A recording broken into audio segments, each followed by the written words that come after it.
Most High bless. Most High bless everybody. Most High bless. Shalom to you. No intro music. I was wondering who that was came in the room. It's all good.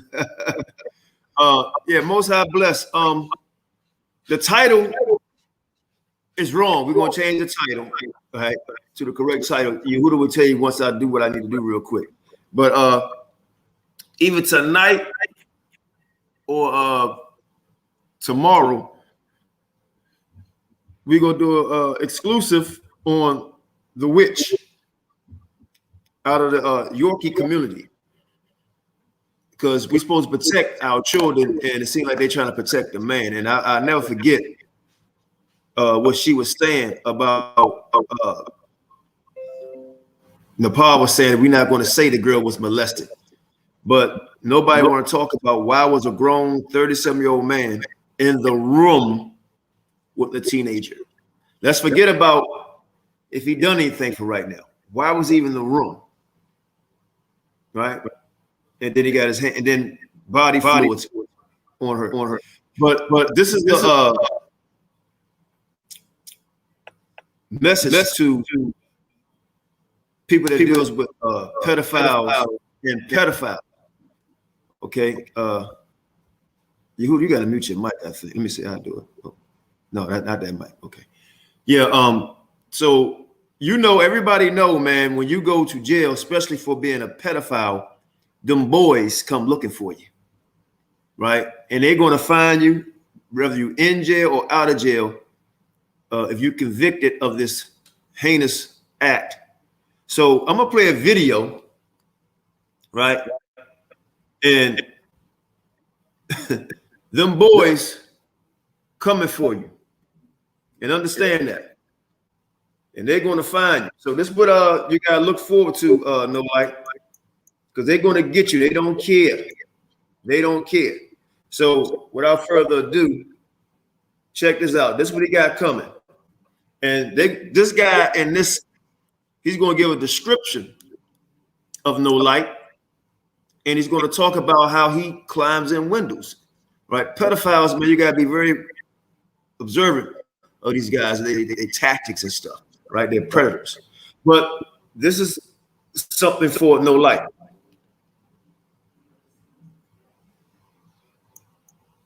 He's climbing the windows, he's snatching your people up, trying to rape them. So y'all need to hide your kids, hide your wife, hide your kids, hide your wife, hide your kids, hide your wife. Hide your kids and your wife. Because they're raping everybody out here. You don't have to call the best. We're looking for you. We gon' find you. We gon' find you so you can run and tell that, run and tell that, run and tell that. Oh boy, oh boy. We got your t-shirt to the left fingerprints and all you are so dumb. You are really dumb, for real. You are really so dumb. I was attacked by some idiot in the project. So dumb, so dumb, so dumb, so dumb. He's climbing in your windows, he's snatching your people up, trying to rape them. So y'all need to hide your kids, hide your wife, hide your kids, hide your wife, hide your kids, hide your wife, and hide your husband, because they're raping everybody out here. You don't have to come and confess. We're looking for you. We gon' find you. We gon' find you so you can run and tell that, run and tell that, run and tell that. Oh boy, oh boy. I found that last year. Coffee complexion, your cut like a Caesar. This is the way the head clean cut, very smooth face. Seeing my sister when I walked in, he had his hands around her neck. First thing was a pull him off of her, and that's what I did. He's climbing in your windows, he's snatching your people up, trying to rape them. So y'all need to hide your kids, hide your wife, hide your kids, hide your wife, hide your kids, hide your wife, and hide your husband, because they're raping everybody out here. You don't have to call and confess. We're looking for you. We gon' find you. We gon' find you so you can run and tell that, run and tell that, run and tell that. Oh boy, oh boy. Hello, obviously we have a rapist in the park. A rapist in the conscious community. I get to see. I know what you can't do with my friends, so you can find it high, but we're gonna find it. He's climbing in your windows, he's snatching your people up, trying to break them. So y'all need to hide the kids, hide the wife, hide the kids, hide the wife, hide the kids, hide the wife. Them boys coming for you. Look at them. You ain't got to confess. We gon' find you so you can run and tell back, run and tell back, run and tell back. Oh Lord, oh. He's climbing in your windows, he's snatching your people up, trying to break them. So y'all need to hide the kids, hide the wife, hide the kids, hide the wife, hide the kids, hide the wife. Can't have it ugly because they're bringing everybody out here. You don't have to come and confess. We're looking for you. We gon' find you. We gon' find you so you can run and tell back, run and tell back, run and tell back. Oh Lord, oh boy. I know we don't run around crying and act sad. We just touch our shoulders off and keep on moving. Keep on moving. Keep on moving. Man, check it out. I just want to try to bring a little bit of humor, but I'm going to tell you something. That's no joke, for real. They're going to find you. You will be found out. And I just found out some horrible news. A friend of mine just got locked up. Right? Dude, I've been knowing way back. Somebody said, you know, so-and-so got locked up. I said, for what? Child pornography. Crazy, man. Crazy. But yeah, we're going to take that out, man. I just want everybody to know we're going to have an exclusive talking about this, about No Light. And we got another exclusive dealing with Nepal, because it's out the bag now. We wasn't going to do this. It wasn't sent to me, right? It was sent to my cousin, right? For whatever reason, they sent pictures and videotape of you, Nepal, butt-ass naked. Rambo style. So that's going to air tonight. Hey, Qanath. Yes, Can I sir. say something real quick? Mm-hmm. Now she don't want to shut her mouth, right? Mm-hmm. I don't see why you don't go ahead and reveal who she really slept with. You know what I'm talking about too. Why you not? You might as well tonight just go ahead and reveal it, bro, to everybody, because she don't shut her damn mouth. You know what I'm talking about too. The hell, Yeah, I know you're talking about. I know you're talking about. I'm waiting for that. You know, I think it's time to do it, man, because this girl will not shut up. Right. That's just my opinion. I feel you. But yeah.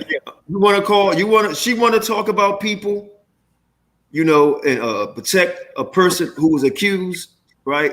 In a room with a 14-year-old, you want to protect that person. And you said something very serious, Yehudah. I watched that. They told me to wait to the system, let the system handle it. And like you said, it was George. How you say that about George Zimmerman? George Zimmerman, right? Mm-hmm. Is George? My question is, all these niggas out here talking about let's see and wait and see what the system do or does, right? My question is, now we talking about a 14-year-old, right? A minor. So my question is George Zimmerman today, is he innocent? That's something to ponder on. Is George Zimmerman? Forget about everything else. We know that he followed Trayvon Martin. Trayvon was minding his own goddamn business. So my question to all you pedophiles and all you undercover pedophiles, is George Zimmerman innocent today? Right. Exactly. So, Tracy. Hey, Tracy. Hey. See, all right, I see you on here. Hey, shalom. Excuse me. You know what this helped me realize, man? Well, It's a lot. Shalom. It's a lot of undercover pedophiles.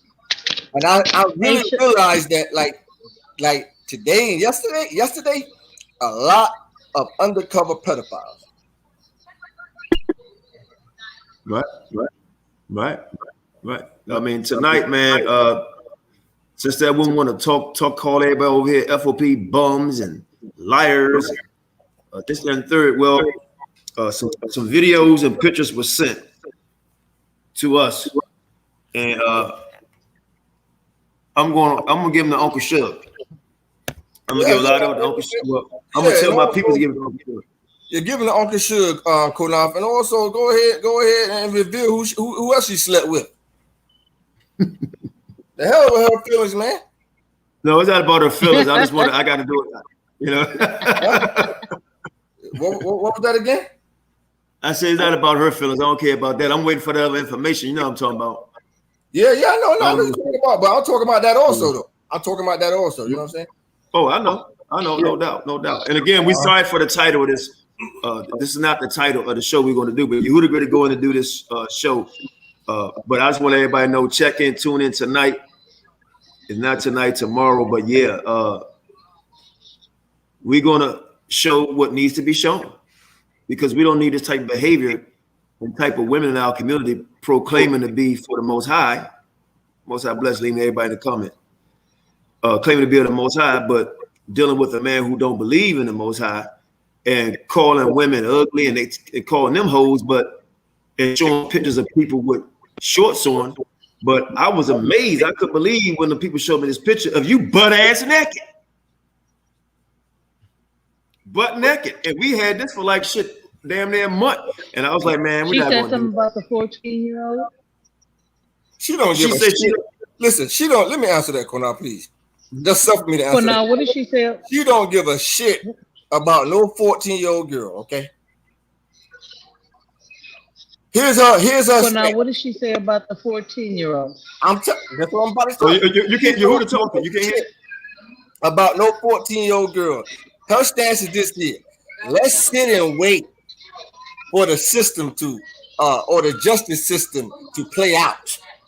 Mind you, she's a 14-year-old girl now, but let's sit and wait and see what happens.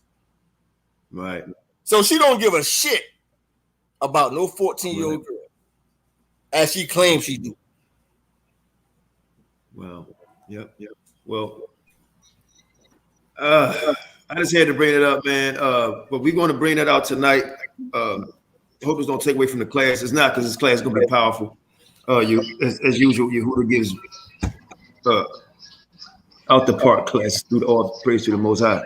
But yeah, that's going to be revealed, man, because we can't keep letting people in our community calling everybody else hoes and sluts and everything. But you got this video camera, tapes and pictures of her butt ass naked doing goodness knows who knows what. Okay, so share this to some nigga, right? Because it's going to come out. It's coming out tonight. So without any further ado, I was trying to hold tight to my brother Yavin. Yeah, it's kind of long, man. Yeah, so go ahead. Yeah, he can come on, like, you know, as we doing the presentation. You know what I'm saying? We need to get started. You said you want to go on late tonight anyway, right? Yeah, go ahead. Yeah, we're going late anyway. Yeah, so go ahead and start. Yeah, let's get started, man. So basically, this is going to be part 2. Hello? Somebody say something? Oh, I thought I heard something. This is going to be part 2, right? The F.O.P.E. For our people, edification, part 2 of the history of the Black Jews.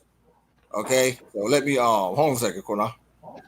I get my what you call. It's kind of slow here. Here we go. Can you see it, Qanath? Yeah, I can see it. Yeah. Okay, good. You want to make it even wider?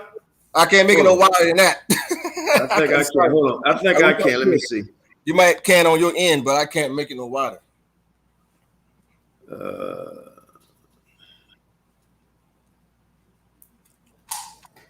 But last time, this is what I did last time. You know what I'm saying? So that's as big as I can do it. Go ahead. It's cool. Just like last time. So this is part 2, dealing with the history of the Black Jews, right? So let's start. Let's start out here. Like, this is an old book here, printed in 1854. Hold on for a second. Let me grab my glasses.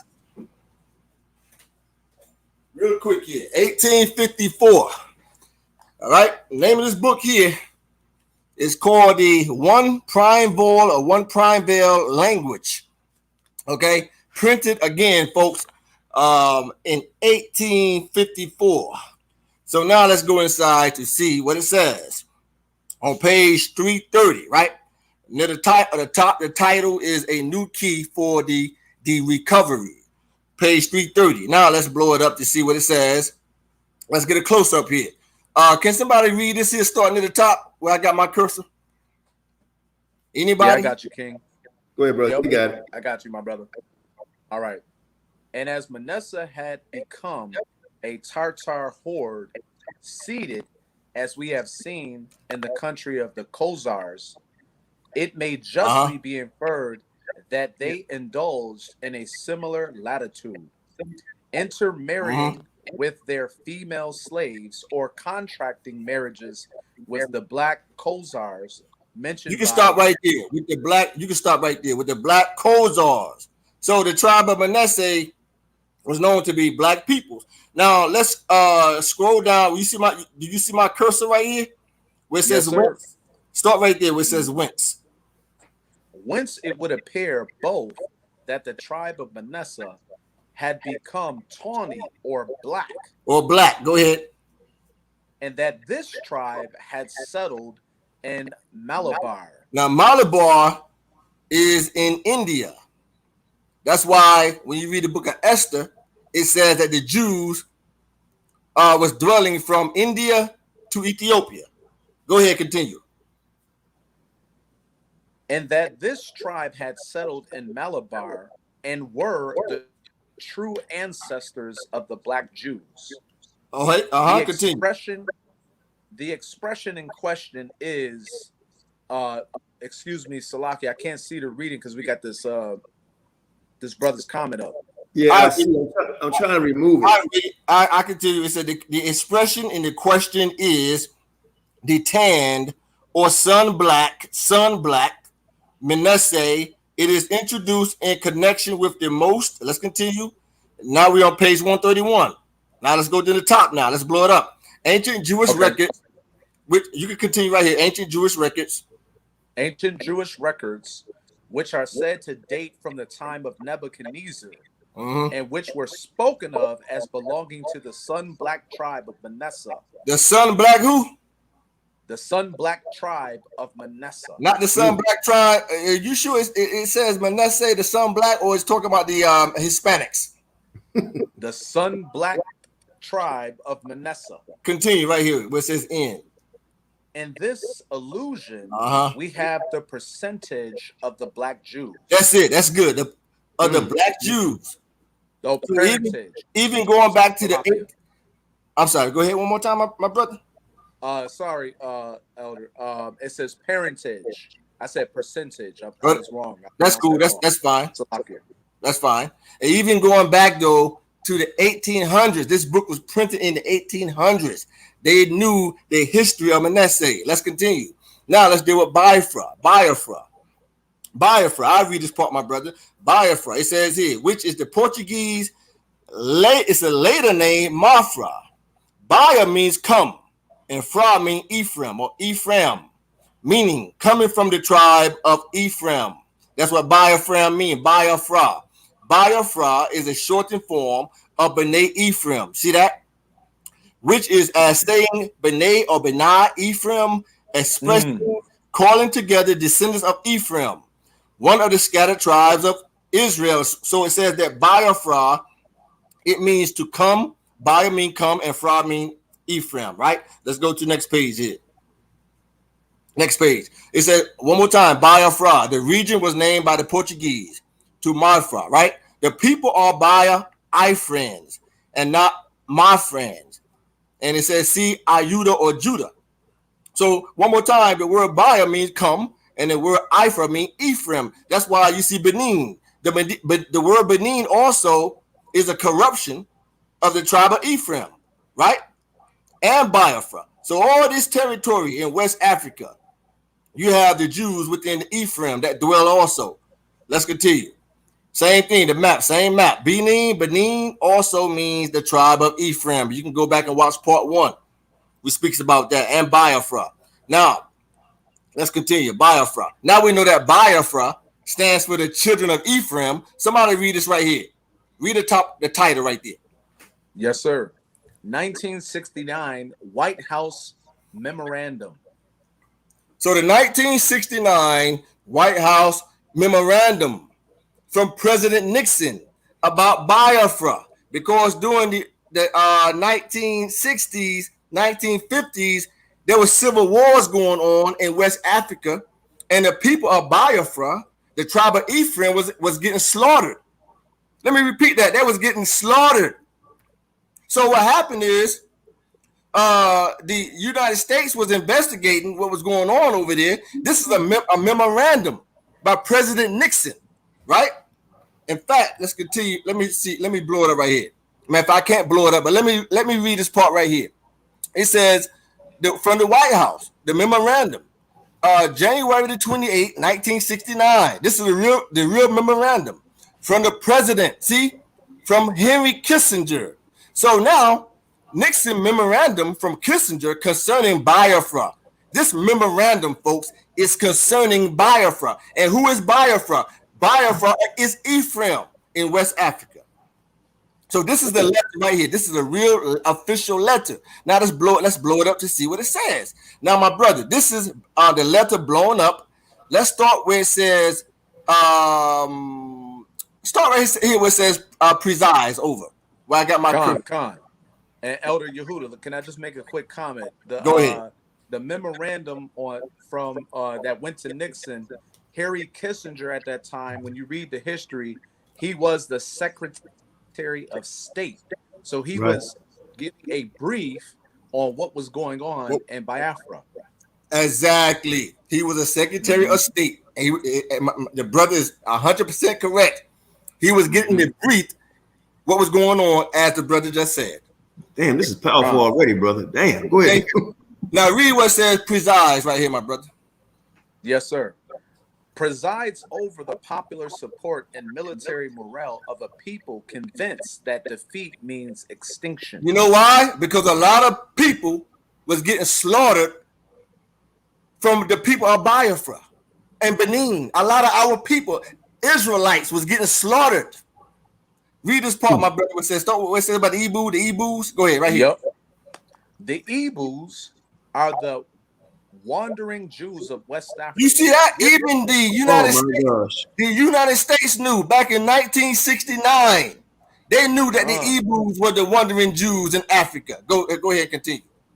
The Ebus are the wandering Jews of West Africa, gifted, aggressive, westernized, at best envied and resented, but mostly despised by the mass of their neighbors in the Federation. They have fought well by African standards against heavy odds. Their cynical public relations use of the starvation has been brilliant. You see that? Even the United States knew, the government knew, that the people of Benin, Biafra, were the children of Ephraim, were part of the 10 tribes. Bro, let me say something, man. I ain't never seen this before, and I've done a lot of reading. This is like this mind-blowing to me. This is gifted and aggressive. That's what they call us now, gifted and aggressive. And mostly despised. And that's what we despise right now. And this is over in West Africa. Go ahead, dog. Man, this is powerful. Go ahead, Qanath. And it says also they was envied. They was envied by the surrounding Hamitic nations. They was envied by them. Man. Bro. That's powerful right there. But let me back up one more time to show people. This is the official document from Kissinger written to President Nixon to let him know what was going on over there. And Elder, go back to that first one real quick. Just to show the people how deep that was right there. You see where it says it was declassified? That meant for the audience that they declassified it, meaning they made it releasable to the public so that we can look at this memorandum now and go back and look at our records. Exactly. This is heavy, man. This is powerful. All praise to the Most High. Exactly. And it can be taught as history too. You see the real writers down here below? See all this scribbling going on? This is an official document. Bro, this right here, I ain't never seen this before here, bro. This is powerful. That also lets you know Esau know who we are. Yes. They know, the white man know. Let's continue. Well, I don't prescribe Esau as the white man. Hey, check this out too. I know what you're saying. Go ahead, Qanath. Check this out real quick. Think about what we just read, brothers and sisters. This goes to show you Israel, a lot of them are still weird in Africa and did not change. Go ahead, Exactly. A good point, Qanath. Back in 1969, they knew the Jews was in Africa. So you telling me from 1969 until today, we did a metamorphosis. Damn, bro. Hey, Yavin, you just saw that, man? Yavin, did you see that? The document? Yeah, what he just read. I didn't see that part. I saw the paper, but I didn't see what was read. I didn't hear what was read. Read that again for this brother, man. Please, and then I'll let you go ahead, Yehudah. I'll read it real quick. I'm gonna start right here where it says, now, Yavin, this is the official document of a memorandum by Kissinger, Secretary of State, back in 1969, written to President Nixon to let him know what was going on with the people of Biafra. The people of Biafra, they was being slaughtered. The people of Biafra were Ephraimites. Okay, so this is a copy of the memorandum. This is blown up right here. So let me read the part where it says the Ebus. The Ebus are the wandering Jews of West Africa. They are gifted, aggressive, westernized at best. They are envied and resented, but mostly despised by the mass of their neighbors in the Federation. They have fought well by the African standards against heavy odds. Their clinical public relations use of the starvation has been brilliant. But it's letting you know the government knew that the 10 tribes was in Africa. They knew the people of Biafra was Jews. They knew this right here. They knew it, man. Damn. Go ahead. Okay, this is from an old book here. It says the Portuguese exploration of the west of the formation of Brazil. This book is an old book, but it was written I think around the 1800s, but it gives you the dates from 1450 through the 1800s. Now let's go inside and see what it says concerning the Jew. We're not going to read all of it. Now this here is not as clear as I want it to be, but that's okay. So my brother, start right here where it says the official. If you can see it. If not, I read it. I got you. The official chronicler of King Zhao II. I can't see that G word. It's Garcia de Resende reports on one of the methods to populate this island that also throws some light on a tragic form of Jewish participation in the Portuguese Atlantic Empire. And now an island they was talking about is in the Caribbean. You'll see soon. In fact, let me read a little bit more for you, my brother. It says here, the king had allowed Jewish refugees from Spain, from where they had been expelled. They was expelled in 1492 to remain in Portugal, only to return for payment of an enormous ransom. It says here, in 1493, those who could not pay had their children taken away from them and baptized by force and deported to Sao Tome in order to be raised as Christians and to help to populate the island. It says that the king had just leased, which was in the Caribbean. Okay. Now let's continue. What did this say, my brother? Read this here. Read the title. And you got Yehudah with you too, brother. Both of them. Official, that's good. Authentic faces of the Northern Kingdom Israelites taken captive from the walls of Assyria. The official authenticity of the faces of the Northern Kingdom. Now let's go and see what the Northern Kingdom looked like. As you can see here, right here, the photo. You see these Northern Kingdom Jews. Now let's go. Read this right here, my brother. Yes, sir. Detail from the black obelisk of Shalmaneser III. Who's in the Bible? He's in the Bible. Go ahead.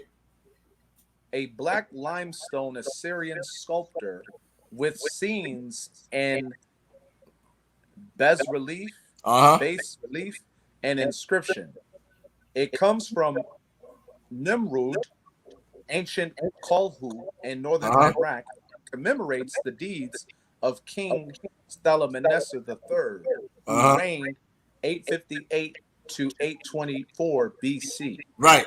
Now let's go inside. You can see the Jews during the time of Shalmaneser from the northern kingdom being carried into captivity. You see them, Qanath? You see these brothers' garments. You see their fringes. You can see the bonnets. See the bonnets on their heads. You can see them carrying things over their heads while they go into captivity. In fact, the brother in the back looked like he's carrying a basket of bread. See the basket of bread, or he's carrying on his head. Now let's go and blow it up. Now the brother in the back, this is a close-up of him right here. You see the basket. You can see the Negro features. Correct. You can see his Negro phenotype. Even on the right side, you see the braids, etc. These people, the Jews, high cheekbones. High cheekbones. We never did no damn metamorphosis, man. They need to quit it. We never did no metamorphosis. Not at all. This is official. Okay, these are official F.O.P.E. images right here. More Jews being taken away to captivity. You see these brothers? You see they carrying a lamp. See this brother got a lamp in the front. He has a lamp because it was dark. They didn't have no electricity like we have today and flashlights. They have a lamp. These guys is carrying things. You see they got luggage on their shoulders. You can see the garments, the fringes. Right now it's blowing up. Look at these brothers here. The same picture, the same relief. This is what the Northern Kingdom Jews look like. Right. You see the bread. You see the Negro feature. Yep. Okay. This is what they look like, close up. Another one. This is for this picture right here, this photo right here. The second one, clearly a Negro. You can tell with the Negro phenotype. Okay, the nose, the bone structure. Not just that, but check it out. Look at the bottom of his hair where it's like a bushy fro. Exactly. Ain't no Hispanic got no hair coming out like that, balling up like that. Exactly. And let me say this too. Not all Negroes got the same shaped noses. I'm an artist. Not all black people got the same shaped noses. Some black people noses are wide. Some black people noses a little flat like Bill Cosby. Some black people noses are straight. Like mine's kind of straight, kind of like Kobe Bryant. We don't have like Scottie Pippin's. Our noses not all wide noses, folks. We don't all have the same shaped noses, folks. And by the way, the name of this class is the history of the Black Jews. The history of the Black Jews. It's the wrong title we got it. It's the history of the Black Jews. We will change it. It's the history of the Black Jews. Another image of the Jews being carried into captivity. You see this brother in the front carrying this thing over his shoulder, some type of basket. I don't know. But look at these fancy garments. Look at these garments they got on right here. And look, why the brothers always in the back carrying bread? I guess that was like a part of the culture. You see that? Hey, Elder Yehudah, just want to interject one thing. Just a little bit. What race of people? See, I've been to West Africa, and one thing you'll notice about our customs, one of the things we do, you'll see this with sisters out there in Ghana. They carry stuff on their heads. So what race of people or what type of people have you known to carry baskets and stuff on top of their heads? Exactly. Only the Israelites. Only the Israelites, man. Exactly.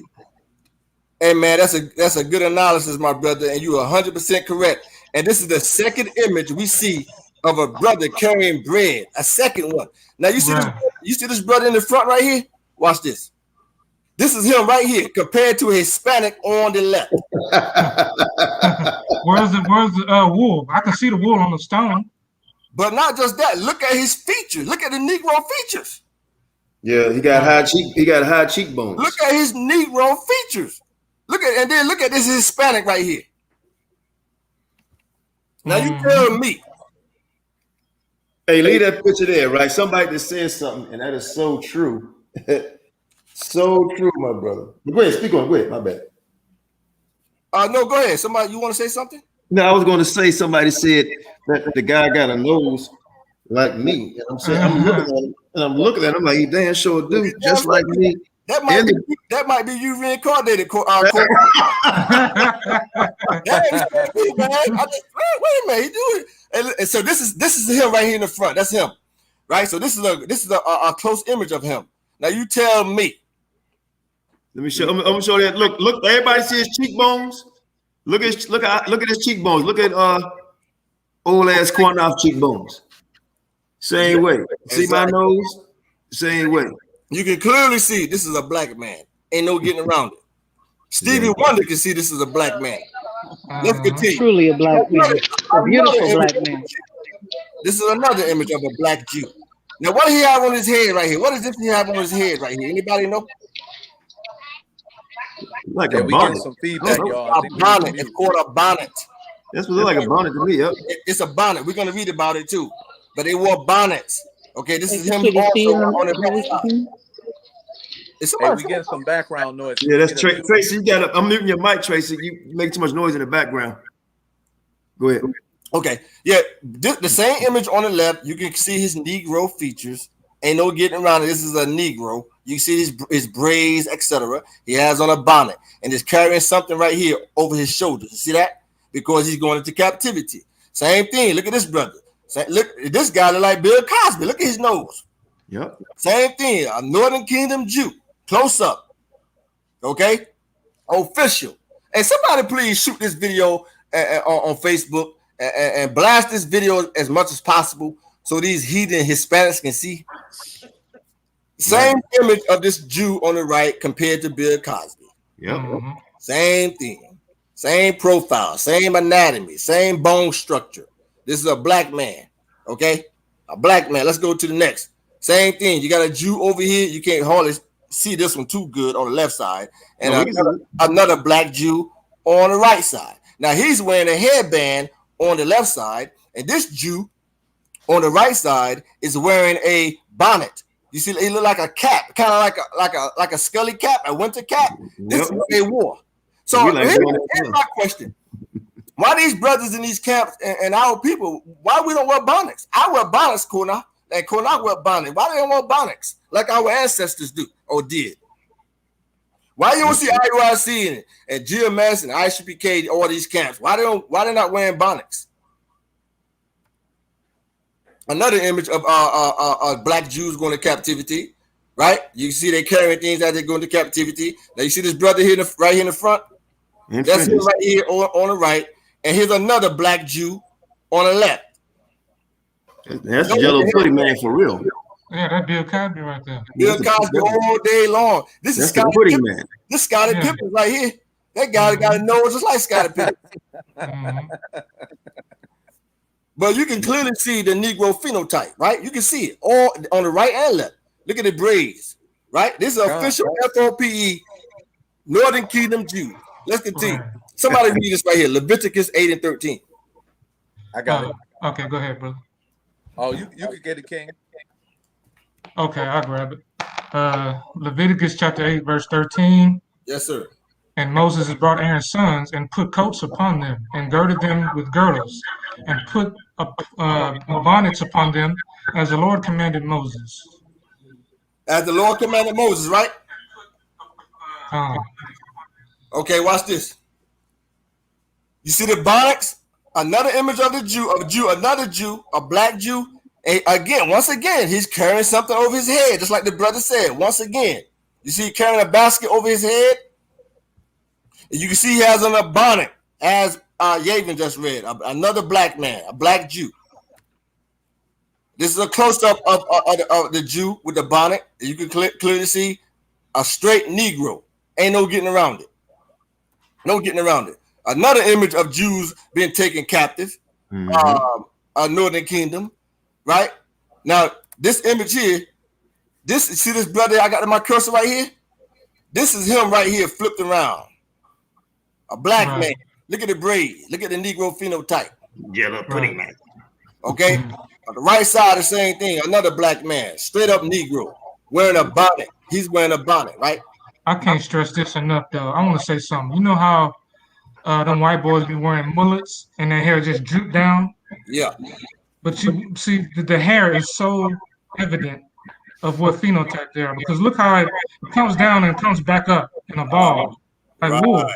Right. You know? Exactly. Look at the locks on the one on the right. That's straight locks right there, man. Right here, especially right here. Yep. Look at it, bushed up. And look at my cursor right here. Look at the naughty. Look at the naughty beard right here. See my cursor? Look at this naughty beard right here. Yep, that's mine. Look at this guy. This guy's that's my nose right there for sure. That's your nose, Qanath. That's you reincarnated, Qanath. Yeah. But this guy right here, Man, this is a straight Negro. Both of them. Let's continue. Read this, somebody. Exodus 28 and 40. Go ahead. Okay, go ahead. King. Okay, I grab it. Exodus chapter 28, verse 40. You shall make coats for Aaron's sons, and you shall make sashes for them, and you shall make headbands for them for glory and for beauty. It says headbands, right? Somebody read this, Exodus 29 and 9. Go ahead, you got it. All right, Exodus chapter 29, verse 9. Ye shall clothe them with belts, Aaron and his sons, and bind headbands on them. And they shall have the priesthood by a perpetual statute. And ye shall consecrate Aaron and his sons. It says headbands, right? Another Northern Kingdom Jew wearing a headband. Look at the braids. Look at his Negro phenotype. Look at this here. Look at the plaits on the top of his head. A black man. Look at the knotty beard, the high cheekbone. Right. Okay, I'm an artist. I have a BFA in art. Another black man. Now, another Jew, Northern Kingdom Jew, about to have his head chopped off. And this is a bigger image on the right side, right? But he has on a what? A headband, just as we just read. But look at his features, though. Look at his phenotype. Look at the bone structure around the eye region. Like I said, I studied art for 5 years. I have a BFA. Look at the garment, though. Look at his garment, right? A black man. Look at the close. This is a close-up of him right here. Who did he look like, Qanath? Did he look like anybody you know? He looked like a lot of Negroes I know. Yep. These are the Jews right here. Put the link in the room, sisters. Let's continue. Mm-hmm. Another image of Northern Kingdom Jews being taken captive. Right? These guys got some type of bags over their shoulders. Right? They're going captive, right? The same image, one image on the left side is flipped around, but you can look at both of these brothers and clearly see these are Negroes. Oh, yeah. Stevie Wonder can see this. Black. Let's continue. Right. Somebody read this right here. This is written by Tacitus from the Histories, the book volume. I can't really see that. It said 110 CE by Tacitus. We know that Tacitus was an eyewitness. Tacitus witnessed seeing the ancient Jews with his own eyes. Right? Somebody read where it says many again. Yep. So this is the Jews were black. Many again say that they, the Jews, were a race of Ethiopian origin, who in the time of the king Cephas were driven by fear and hatred of their neighbors to seek a new dwelling place. To seek a new dwelling place, right? So Tacitus said many thought that the Jews were Ethiopians. Why? Because the Jews look like the Ethiopians. Now, Qanath, I got to bring this out one more time. Okay, from the book, the Pseudepigrapha, right? Now, you don't believe in the Pseudepigrapha, but the point of the matter is our ancestors wrote. They wrote the Pseudepigrapha, and they knew the history of our people. And they wrote about, in a book called Joseph and Asenath, which was Ephraim and Manasseh's mother, they wrote about what Jacob looked like. So this is inside the book here on page 238, if you have this book. Now let's blow it up to see what our ancestors said what Jacob looked like. Now, body bag right here. We're not going to read all of it, but I'm just going to give you a quick breakdown. This is what's going on here. This is the first time that Joseph took Asenath to meet Jacob, Ephraim and Manasseh's mother, to go to Goshen to meet Jacob. So, my brother, start with, I have the cursor right here where it says and. Okay. It says, and Asenath saw him and was amazed at his beauty, because Jacob was exceedingly beautiful to look at, and his old age was like the youth of a handsome young man. Right. You know why? You know why? Because black people don't age like other people. We don't age like Hispanics, right, who are really Europeans. We don't age like right. Continue, my brother. And his head was all white as snow, and the hairs of his head were all exceeding close and thick, like those of Ethiopian. Like those of who? Ethiopian. So our ancestors just said that Jacob had hair like the Ethiopians. Let's go back. What did Tacitus say? Many again say that the Jews were of an Ethiopian race. So our ancestors wrote that Jacob had hair like Ethiopian. Continue what it says right here, and his head. Go ahead, and his head right here. And his beard. No, and his beard. I'm sorry, and his beard. My bad. Go ahead. Good. And his beard was white, reaching down to the breast. That's it. His breast. That's all you got to read. So he had a long beard, but his hair was thick like the Ethiopians. Body bag. I hope y'all listening. Ancient white boys. Let's get right, exactly. Let's continue. Another bag. Bonnet. He's wearing a bonnet, and like I said before, you can see his Negro phenotype. There's no getting around it, right? A nose like Bill Cosby. He's carrying something over his shoulders also. Same thing here. 2 Jews, Northern Kingdom Jews taken captive. Look like, I don't know what they're carrying right here, Qanath. They got some type of a garment, or they carrying something here, but you can see the fringes, whatever it is. It might be garments. I don't know what it is, but you can see the fringes. See, but check out, look at how they dressed back then. These brothers were sharp. Man, look at the garments, man. Yep, sharp. They were sharp. But here's a close up of both of these brothers. A close up. This is the brother on the left side, and this is the brother on the right side. See, right here, Negro. I got a garment like that. Straight Negroes. And what they got on their head, Qanath? Headbands. Headband, yeah. Yep, headband. Same thing here. Another brother from the Northern Kingdom taken captive. And what he have on his head? He have on a bonnet. Just to keep your hair in place. I'm not dreadlock. Look at his locks. Look at the nappy beard. Look at the nappy beard. See my cursor? Look at the nappy beard. The Negro phenotype. Straight Negro. Same thing here. Hebrew Israelites going to pay tribute to the King Shalmaneser of Assyria from the Black Obelisk in the British Museum.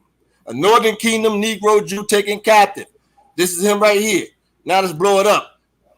Another close-up of a black man. Same thing here. This is the same brother right here. You can clearly see he's a Negro, black. You know, we're getting around it. Somebody read this. You know what? Let me read this here because this is written in Old English. I'm not going to read all of it. It says here that Portugal that dwelt on the island in form of Netherlands. It says that few lived above 50 years there. Yet, notwithstanding the great gain tempted them to tarry, it says several of them having 200 or 300 Negroes that worked in the sugar, right? The sugar mills. That John III, King of Portugal, he sent a colony thither above 200 years before, whom though the I don't know what that is. I'm not even try to read that. It says it destroyed, yet the place was not left desolate. And then it says here, for he sent new inhabitants who first settled in, I can't really pronounce that. I think it's what's that country in Africa that starts with a G. Guinea. I think that's what it says right here. It says next to Angola. Then it says, and lastly, on the island of St. Thomas, that so they might be the better used to the ear. So it says, and that said, King sold all those Jews for slaves that refused to embrace the Roman religion and caused their children to be baptized. So it says the King of Portugal, he sent slaves that was Negro Jews, that was called Jews and Negroes. He sent them to St. Thomas. Okay? These are facts. Now, let's deal with Joseph. Somebody read this right here up top, the title. All right, the title. The Bar Joseph or Yosef River. The Bar Yosef River. Joseph have a river in Egypt as we speak that's named after him, folks, that he built, supposedly. Bar Yosef, the waterway of Joseph is a canal which connects the Nile River and the Yayim in Egypt. But the non-conscious community over there say there's no evidence of Israel. All on the stones, the walls, and a river. Go ahead. Right, exactly. Right, but Joseph has a river in Egypt named after him today. You can go to Egypt right now and ask a tourist guide to take you to the river of Joseph. See, Bar Yosef. This is a map, two maps right here, as you're looking at. It says here, the dating of the canal of Joseph to this period is consistent and supportive of the Bible record of Joseph preparing for the famine. Genesis 41, 46 to 49. As the famine became increasingly severe over the 7 years, the stress of buying food increased. People exalted their savings, right? Genesis 41, 53 through 57. They sold their livestock to Pharaoh. That's in the Bible. And ultimately sold their land to purchase food stored in Pharaoh's granaries. At the last resort, on the people's suggestion, Joseph adapts his plans of providing food to the people by developing an adequate tenant farmer sharecropper solution. So Joseph also spearhead of this canal. Somebody read this right here, where it says Joseph Canal, where I got my cursor. All right, I grabbed it. Joseph's Canal, or Bar Yosef, is a canal system in Egypt that parallels the Nile River and brings water to the Fuyum Oasis, south of Cairo. Yep, go ahead. Cairo, okay. The modern system now supports vast farmlands and the largest oasis in Egypt with a population of 2 million people. However, the modern canal is largely a reconstruction of an ancient system that was originally built during Egypt's 12th dynasty. As the legendary name implies, the canal is believed to have been an engineering project that was under the oversight of Joseph, son of Jacob. You see that? It says following the infamous famine in Egypt. Okay? The archaeological historical record of both the canal of Joseph and the golden age of Amenhotep III appears to be consistent with the biblical account of Joseph and correlates very well, right? Despite this strong circumstantial evidence, it is difficult to make a definitive claim that the biblical Joseph is one responsible for the canal of Joseph and the golden age of Amenhotep III. There are significant inconsistencies and disagreements of the interpretation, etc. They say some people disagree, but many scholars agree that it is the canal of Joseph that he built. Either way, let's continue. This is from an old book here called the Royal Geographical Society. The Royal Geographical Society. On page 121. Y'all see this? Page 121. Now you see where I got to highlight? I saw the red lines. Let's blow it up now. This is blown up on page 121. Somebody read this for me right here. I got you. The inhabitants, this is page 121, Semitic people described as black. The inhabitants of this part of Arabia nearly all belong to the race of Himyar. Their complexion is almost as black as that of the Abyssinians.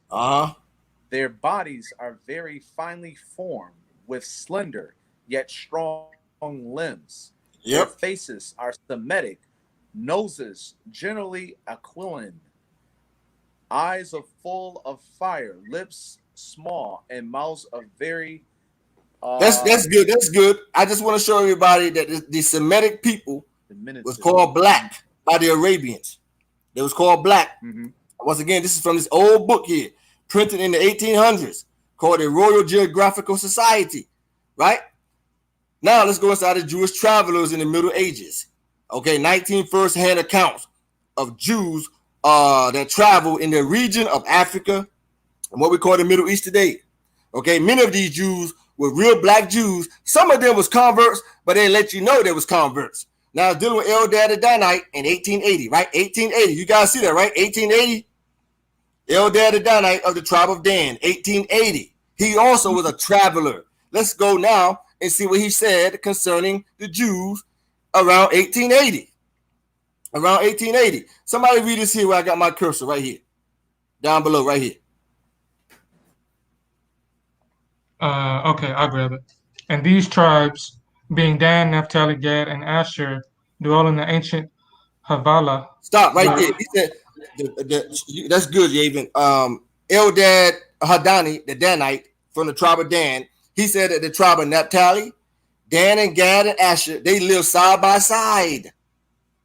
Being Naphtali, Gad, and Asher, they journey on their own to the land of Ethiopia, up top, the land of Ethiopia. And they camped in the wilderness until they came to their border. So when you go to the previous page, I'm not going to read it. It talks about after the death of Sennacherib, king of Assyria, that the tribe of Naphtali, Gad, and Asher, they migrated to Ethiopia, and they lived beside the tribe of Dan because they knew the tribe of Dan was already in Ethiopia. Now, when we go back, it said that Eldad the Danite, he traveled in what year, folks? What year, Yavin? Sorry, I was doing some. My bad. 1880, right? 1880. Yeah, I heard you say. 1880. Keep that in mind. 1880, he traveled to Africa, right? Eldad the Danite, and let people know that the tribe of Dan, Naphtali, Gad, and Asher, they lived side by side in 1880. Now let's go to another early Jewish traveler, Elijah, a Jew named Elijah. He traveled to the same location in 1434 AD. He went to the same location as Eldad the Danite in 1434 AD. 554 years later, after Eldad the Danite, in 1434, Elijah of Ferrara. Now let's see. 554 years later, another Jewish traveler went to Africa. Let's see if the tribe of Dan, Gad, Asher, and Naphtali was still living side by side. 554 years later. Let's see. Pick it up right here, somebody, and read this part where I got my cursor. All right, I'll jump on it. Tribes still in same location. The children of Moses live upon an island situated near the river Sambation. The tribe of Manasseh live opposite them. Beyond this river are the tribes of Dan, Naphtali, Gad, and Asher. Stop right there. Did not we just read Eldad the Danite said? He said the same thing 554 years earlier. He said that the tribe of Dan, Naphtali, Gad, and Asher was living side by side in Africa. This Jewish traveler named Elijah, he said the same exact thing 554 years later. I thought they was all over here. Thank you. During the Syrian captivity with them. Boy. And by the way, real quick, we about to do a bomb class on Dan probably next week. Yeah, Dan, yeah. Go ahead. Yeah, but isn't that something though? 554 years later, another early Jewish traveler said the same thing to Eldad the Danite. Same thing. They were still living side by side. Let's continue. This is from a book called Kikuyu, Mystery Revealed, the Descendants of Asher, a lost tribe of Israel, right? Let's go inside here. The Kikuyu, Mystery Revealed, is the author digs deeply into the hidden mysteries of the Kikuyu people of Kenya, East Africa, right? Whom the author claims is one of the lost tribes of Israel, descendant of the tribe of Asher. I just read the early Jewish travelers, Eldad and Elijah of Ferrara. They said that the tribe of Asher was living in Ethiopia. Beyond the rivers of Ethiopia, Zephaniah 3:10, right? So they said that the Kikuyu people, also in Kenya, are from the tribe of Africa. These are these people here. The tribe of Asher. They still over there. Let's continue. Same thing. Members of the Kasuku, which is also the Kikuyu people, in Kenya. They put together the Lulav and Etrog for the first time. Okay, the name buried in Senegal. Let me go back. Senegal, the name buried. You see the name buried in the blue right here? Everybody see it on the map? You see this map right here? You can see the name buried, right? Buried. The name buried in Senegal is from a name that came from the tribe of Asher. Here's the map blown up right here. This name came from a man within the tribe of Asher, because names is all over Africa that come from the Israelites. Because why? Because the Israelites dwelt in Africa. They migrated to Africa. So when you go to 1 Chronicles chapter 7 and read verse 36, we see the name Beri, who was a descendant of Asher. The Senegal Hotel. I made a mistake and spelled it with the G, but the Senegal Hotel named Barry. Even named Barry, the Barry Diane Hotel, right? In Senegal. Now let's continue. Here's another book right here. Now this book here is printed in what year is this book printed? This book was printed in 19 it doesn't have the date here, but this is an old book also, right? It's an old book. It's called The Works of Captain Sir Richard F. Burton. So let's go inside here. Same thing inside the same book here, right? Volume number 1. It doesn't give the date, but I know it's printed, if I'm not mistaken, in the 1800s. This is an old book, right? Now, the Kingdom of Judah in Dahomey is mentioned on page 191. This is page 191. Now let's blow it up. Let's see what it says about the Kingdom of Judah. Somebody pick it up right here where it says the land. The land around is called Lethafon, from the Nago people, whose chief Shade was slain by King Gezo, who were finally settled here. The eye dwells with delight upon the numerous country villages, like the 115 towns of the tribe of Judah. Stop right there. 115 towns of the tribe of Judah. This is another old book. Source. Continue.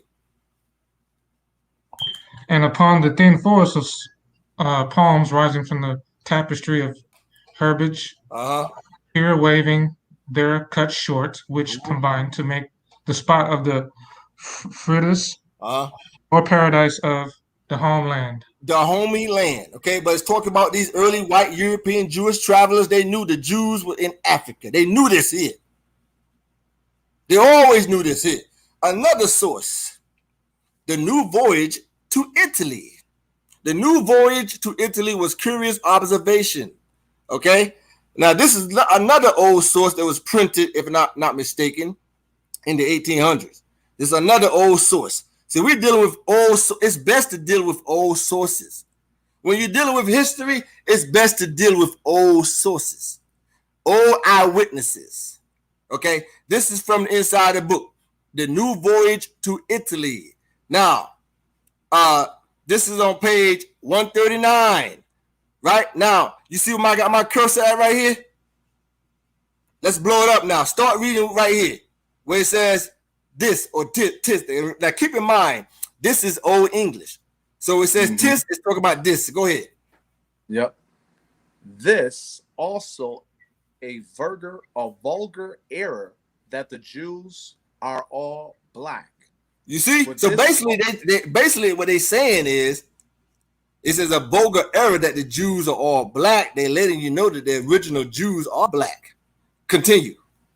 For this only true of the Portuguese Jews. For this is only true of the Portuguese Jew. So they're letting you know that the Jews are black. We don't have to read no more. In fact, let's continue to read. Go read a little more. Go ahead, read a little bit more. For this is only true of the Portuguese Jews, who marrying always among one another. They always marry one another. The Jews marry within themselves. They was doing this in the 1800s, up into the 1800s. But these niggas say, "Oh no, we all mixed seed. We did a metamorphosis." Bro, read the next one, man. The next line. My goodness. Go ahead, my brother. Okay, who marrying always among one another beget children like themselves. You heard that? That's very important. Beget children like themselves. Now, when you get this mixed race, the child born don't look nothing like the mother or the father. Thank you. Con. And we didn't prove that. Tiger Woods children, no. You know, you just go on and on. We've done it in other videos. They don't look, they can't reproduce themselves when they do that. Go ahead. Exactly.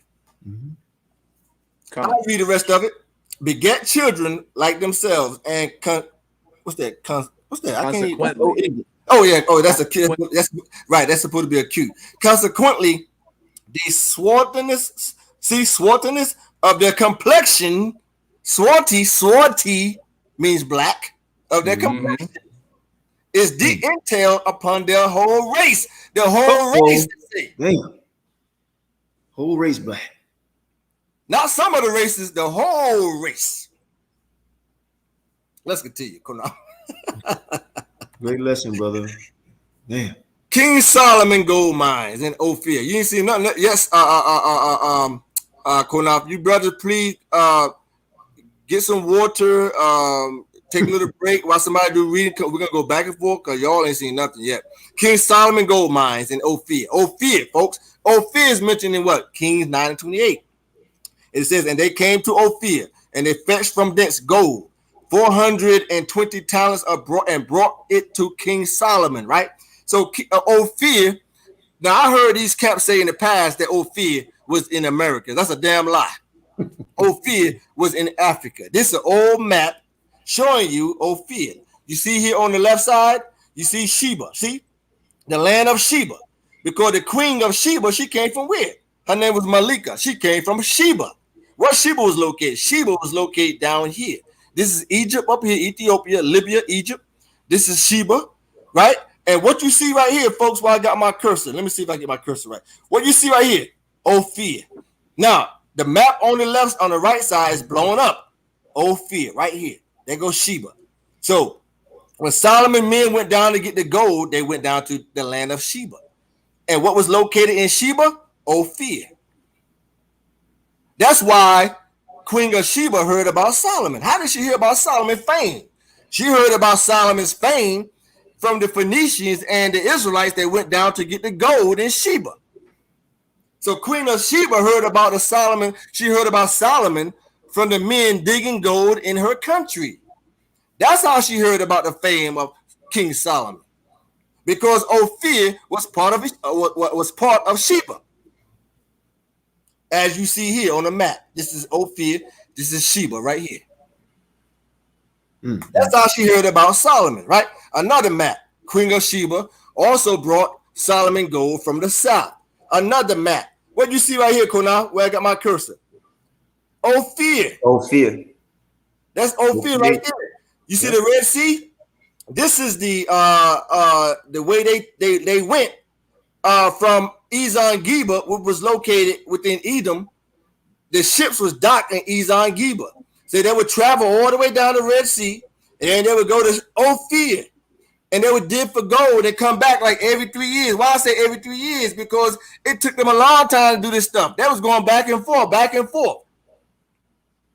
They would come in Africa and explore Africa and dig for gold and fetch animals, all kinds of things. So they didn't just do this shit in weeks. It took them a long time to do this stuff. Yep. Technology, yep. Wasn't that great?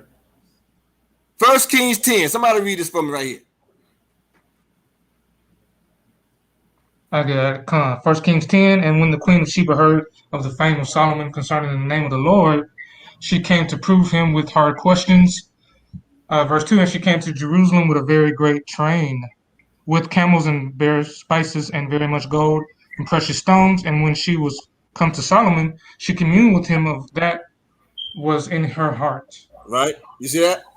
So she came to Solomon. 1 Kings 10:22. I read this. For the king had a sea of navy of Tarshish, meaning ships. It said with the navy of Hiram. Hiram, who was he? He was the king of Phoenicia. He was the Phoenician king. In fact, he was the king during King David time. In fact, he built King David a house. Mm-hmm. So King Hiram, right, during the time, the navy of King Hiram, once in 3 years, they came, the navy of Tarshish, bringing gold and silver, ivory and apes and peacocks. So Solomon and King Hiram, they were allies and had their men dig for gold together. They brought back from Ophir, which was in South Africa. Now, we just read about Hiram, right? So Hiram was a friend of King David, and he was a friend of King Solomon, right? Now, this is his sarcophagus right here, Qanath. King Hiram's sarcophagus, right? Now, you see on the outside of the sarcophagus, it has the images, right? Let's blow it up. Let's blow it up right here. King Hiram sitting on his throne. You see this guy right here? This is outside or an image on the side of the sarcophagus. This is King Hiram right here. Let's blow it up now. Look what he looked like. He was a black man. A close-up of King Hiram as a black man, a Negro. Boy. One more time. This is his sarcophagus. These are the images right here. This is the image close-up, and this is an image even closer showing his face. This is what King Hiram looked like. So they depicted him as a black man. Now look how thick and bushy his hair is. Look at his phenotype. Look at the phenotype. Right. Mm-hmm. The hair is the receipt. Right. So you're looking at the image of King Hiram that built King David a house. Mm-hmm. And who helped King Solomon fetch gold in Ophir, South Africa. Same thing. It says here, the sarcophagus of King Hiram, or Tyre, see? 1200 BC, builder of King Solomon's temple in Jerusalem. That's true. Showing the king on his throne right here. That's him right here. And I just showed you the close-up of him right here. A black man. Okay. Now, from another book here, it's called Memories of Absence: How Muslims Remember the Jews in Morocco. Now, you're looking at an image on the front of the book of black Jews in Morocco that was taken, if I'm not mistaken, in the 1940s. Okay, it said one more time: Memories of Absence: How the Muslims Remember the Jews in Morocco. So you're looking at these black Jews in Morocco. See that? Black Jews in Morocco. This is a synagogue. Outside, or this is a sign of a synagogue outside the synagogue here. This is the synagogue. See the synagogue, Rabbi Ham, whatever this guy's name is. Okay, see this brother right here? I don't know if you guys ever seen this brother channel. He has a YouTube channel. He actually went to Morocco. And in fact, he went inside a synagogue. And he's showing, you see these pictures right here, Qanath? These pictures? Watch this here. He's showing you the pictures, these old photos of these black Jews, right? Now watch this. This is a close-up of one of these pictures. The black Jews walking with black Muslims. They walking together. See that, Qanath? Yep. You see a close-up. Black Jews and black Muslims who converted and became Muslims, Jews that became Muslims. They walking together, Qanath. But you can clearly see they all black. You're not going to learn this in school. Any high school, no college. You're not going to learn this. They all black, walking together. Another image from the same image he's showing. You see these black Jews? Watch this. This is a close-up. These are black Jews in Morocco. And this is inside of a synagogue in Morocco as we speak. An ancient synagogue. Now let's continue. It says here, another book, another source, the Benedict de Spinoza, right? It says here, Spinoza, his life and philosophy. And if I'm not mistaken, this is printed in I forgot the year. Oh, right here, 1891. You see it on the left side? This is printed in 1891. Now let's go and see what it says. In fact, I read it. Let's start right here. Let me start right here. Now he's describing a Jew, Qanath and Yavin and the other brother. I can't remember your name right now. He's describing a Jew, what a Jew looked like that he's seen, right? Or people are describing this Jew. It says here, he was a middle-sized. He had good features in his face and skin somewhat black curly hair, long eyebrows, and the same color, so that one might easily know by his looks that he was descended from the Portuguese Jews. That's such a body bag. I can't even. We just read about the Portuguese Jews. If you back up and go watch, we just read it from another source, right, Qanath, about the black Portuguese Jews. Yep. That's right. So let me ask you something, Yehudah. Let me ask you a question. Go ahead. When has ancient white boy ever brought out a secondary source that said a Jew looked like a Mexican or a Hispanic? Never. They're not going to bring it out because it don't exist. Exactly. Let's continue. But it says one more time. He was a middle-sized. He had good features in his face. The skin somewhat black curly hair. See, black curly hair, long eyebrows, and it says, and of the same color, so that one might easily know that his looks or from his looks, that he was descended from the Portuguese Jews. This is from what source, folks? From the Spinoza Life and Philosophy, printed in 1891. Shall we continue, Qanath? He cutting the heads off. This is wonderful, brother. Let's continue, man. From now, I just read from the inside this book, right? This is an actual book right here. This is a copy of the actual book. It's not too clear, but let me read it for you. Let me start. You see the top right here where I got my cursor? Mm-hmm. Matter of fact, right here where I got my cursor. This is from the actual book. He was a middle size. He had good features in his face and skin somewhat black curled hair, long eyebrows, and it says, and of the same color, so that one might easily know by his looks that he was descended from the Portuguese Jews. So this is from the actual book. Let's continue. This miniature replica shows the three prisoners of war, the black Negro Jews of Lachish, because we know that the Jews was black that was taken from Lachish, right?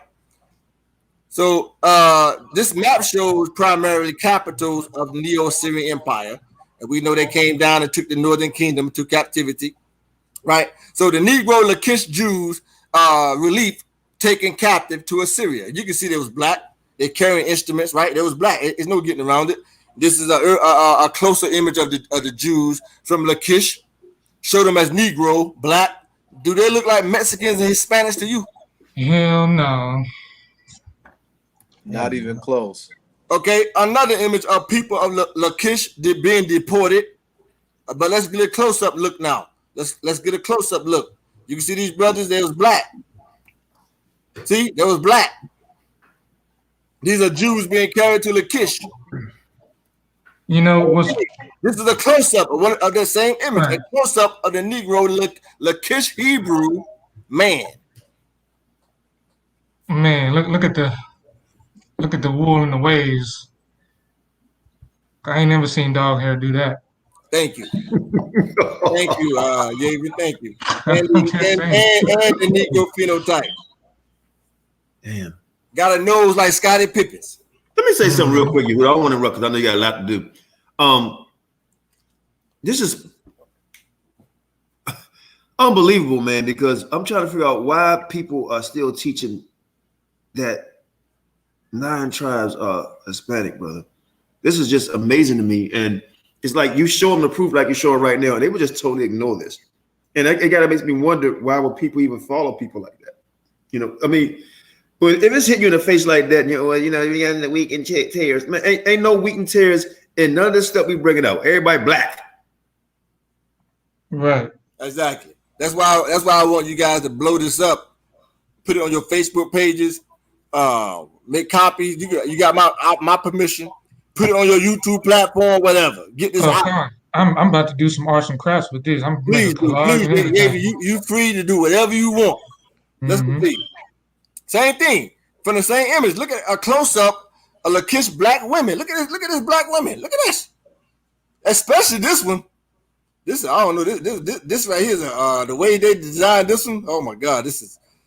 You have to understand these artists back then. They some of them was not really that good when it comes to chiseling rocks and stuff like that. But yeah, either way, you can clearly see the one right here in front was a Negro woman for sure.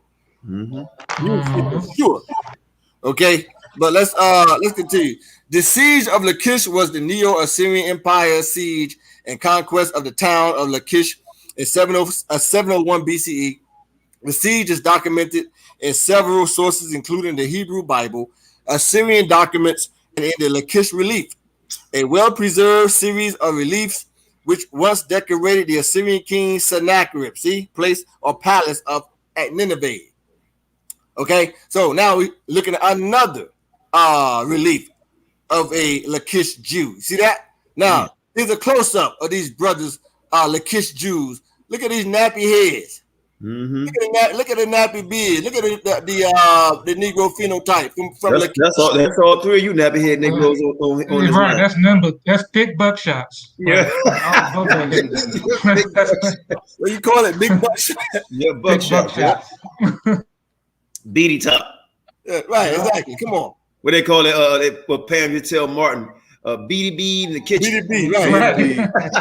Yep. Exactly. Another close-up of a Lakish Negro Jew. Another close-up. A Lakish Negro Jew. Damn, I know You can't even separate dog hairs like that. You can't even. It just goes straight down, line by line, string by string. How do you do that with dog hair? You can't. Man, come on. You see, and that was very well groomed too. You see how the brother got his hair cut, Qanath? He got his little afro. Now watch this. Let's continue. You know what that is, Yehudah? You see that right now when the girls be doing the brother's hair, right? Or the women do their hair when they be flatting it up and combing it down, and it be all shiny, and the grease they put in our scalp, just like that. Right, exactly. But watch this though. The Lakish ruins. Let's deal with the Lakish ruins now. Archaeology and forensic anthropology, the 701 BCE time capsule of Lakish. So when they went to Lakish, guess what they did? They discovered hundreds of skulls, right? Israelite skulls. A large mass burial, was found dating to the 701 BC Assyrian siege and conquest of Lakish when Assyrian conquered and brutally murdered the civilian population and exiled the ruling class. Right? Let's start right here. Where it says, right here, you see where I got my cursor right here? You see where I got my cursor? It says Stargate estimated that 1,500 individuals were buried in this mass grave. From these skeletons, 695 skulls were sent to London to study, right? England for analysis. The bodies were those of men, women, and children. The Judean civilian population of Lakish from 701 BCE or 2,710 years ago. So they dug up these skulls, right? They sent these back to London to study. But let's see what it says, folks. Watch this here. The first report on the Lakish skulls included a thorough examination, etc. Right? Pathology, metrics, artificial, it's a deformation, etc. But I want to show you guys. So basically, I'm just showing you that they took the skulls to Europe to study. Down below, you see my cursor right here? It says that he concluded that the group was fairly heterogeneous, having close relationships to North African, Egyptian, and Nubian groups. So when they went to study these skulls of these Jews that they dug up, he said they had close relationship to North Africa, the Egyptians. Why? Because Ephraim Manasseh's mother was what? She was an Egyptian. And Nubian groups, who was also a part Nubian. When you go do the research, you will learn and find out that Abraham also, his great-great-great-grandmother was a Nubian. Basically, folks, they're telling you that these skulls, they had the shape of Negro. Yep. But we're going to dive more into that as we continue. The history and description of Africa by Leo Africanus. We all know who Leo Africanus is, right? We know who he is. Let's go inside. I got you readers, Yehudah. Utilize them. Okay, yeah. Somebody start reading right here near the top. You want to grab it out? You got it? In fact, no. Start right here where I got my cursor, where it says on right here, on right here, on. Okay. On right here. On the other side, the Jews, is that or? Yeah, Jews. That's right. The Jews. Yep, the Jews. Because remember, this is Old English. Yep. That's right. Salakia. On the other side, the Jews, being wonderfully increased in Spain, passed one after another into Africa and Mauritania. That's And good. dispersed- That's good. And dispersed among themselves, even to the confines of New Media. But he's letting you know that the Jews was dwelling in Africa and Mauritania. Even Leo Africanus knew that the Jews was in Africa and Mauritania. And this is from the inside this book here, The History and Description of Africa. Somebody read this for me. Eri, the son of Gad. Eri, the son of Gad. Genesis 46:16. Okay.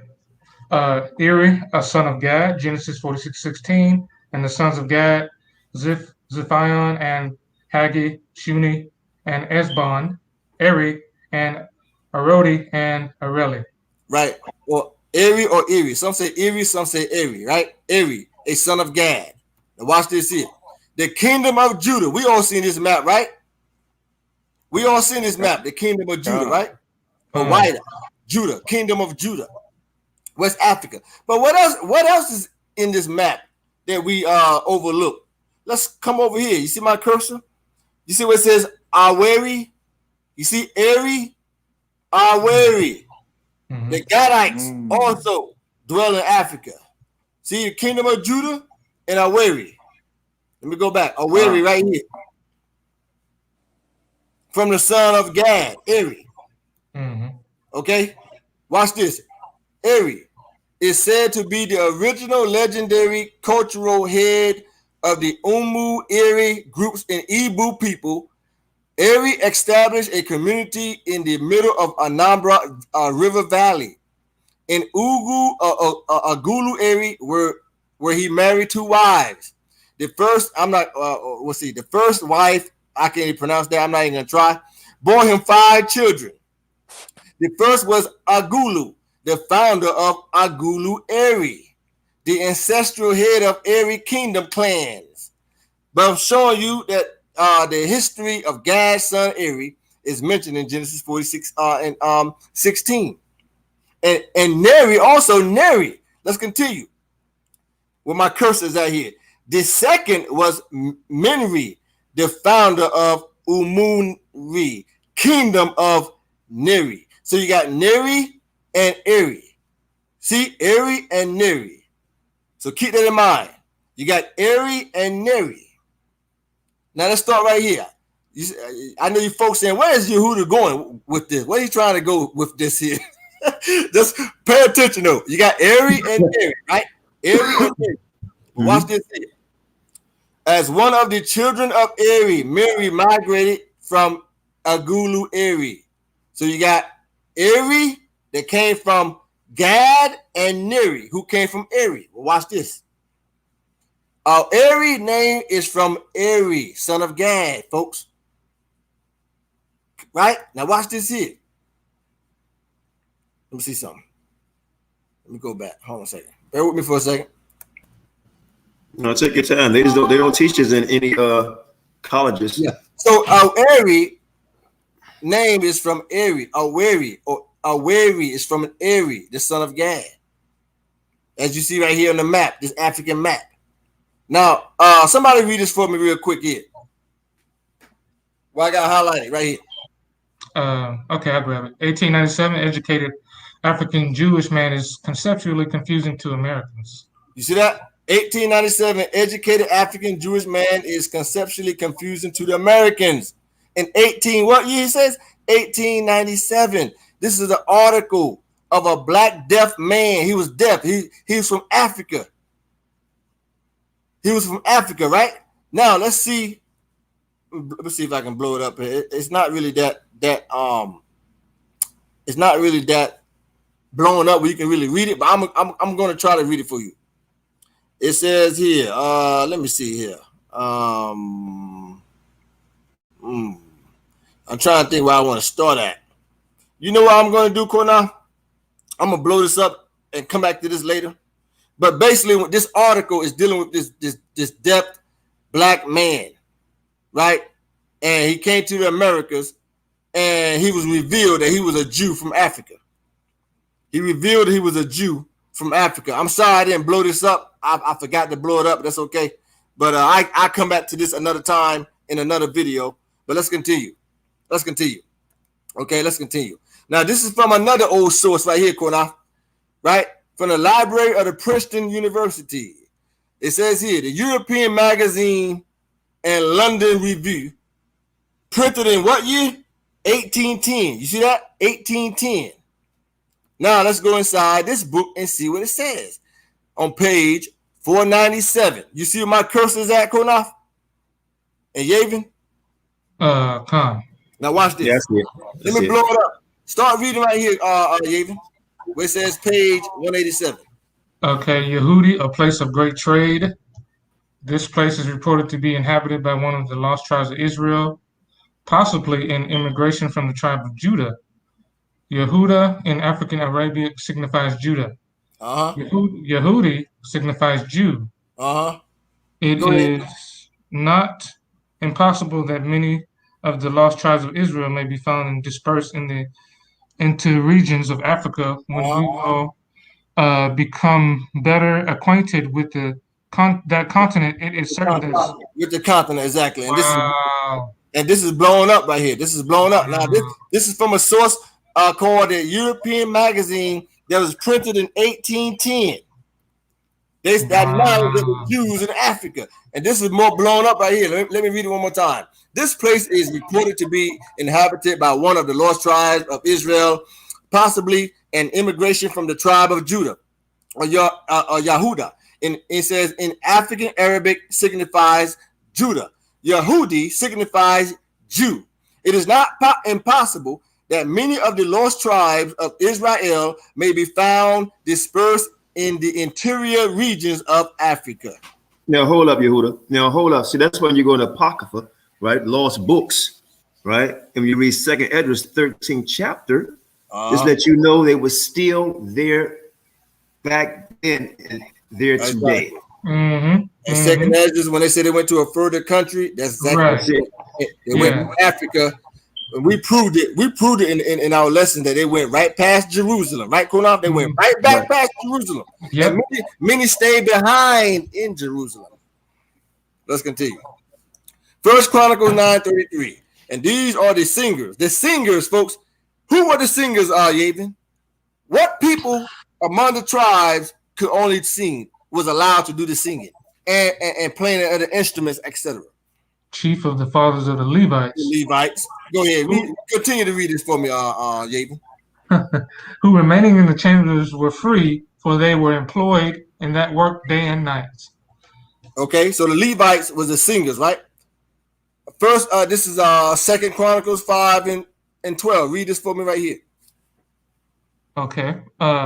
Also the Levites, which were the singers, all of them of Asaph, of Haman, of Jeduthun, with their sons and their brethren, being arrayed in white linen, having cymbals and pastries and harps, stood at the east end of the altar, and with them 120 priests sounding with trumpets. So the Levites were the singers, and they played the instruments. Nehemiah 13:10, I read it. And I perceived that the portion of the Levites had not been given them, for the Levites and the singers that did the work were fled everyone to his field. So the Levites did the singing and played the instruments. Now these are images from a relief of Levite musicians, Qanath. And as you can see, they're all brothers, all black. Look at their garments. Look at the instruments. Yep. And I got garments just like that, man. Yep. Let's blow it up. Let's blow it up. These are two right here playing instruments. These are Levites, black Levites. Another image, the same thing, Negro Levites. Right? What they got? What they have right here, Qanath, right here. You see what the waistline? What symbol is that right there? Is that the menorah? Anybody know? Menorah, it looks like. Yep, yeah. Upside down. Yep. You see that? You see the fringes? But watch this. This is a close up right here. One of these Levites playing instruments. This is a close up, but you can clearly see the Negro phenotype. And look at that's the cheekbones. That's the hair, the beard. And woolly braids and locks. You see that? That's gonna tell you. Same thing. Some Negroes' hair was real thick. Some Negroes' hair was a little curly. Some Negroes' hair was real nappy. Just like today, same thing. But look at the bottom. Look what he's doing at the bottom. Look at the beard. The nappy beard. Look at the Negro phenotype, the bone structure. Negro who came, I'm sorry, let me start over. Negro who can write Hebrew. It was an article here in America years ago, many years ago, of a Negro who could write Hebrew that came to the Americas, right? It says a Negro who can write Hebrew. He is deaf and dumb and comes from the African town. It says here. Bro, can you stop real quick? Go ahead. This is what I'm talking about. Deaf, dumb. Yes. Yeah, he can write Hebrew, but he's dumb. right. Go ahead, bro. Right. right.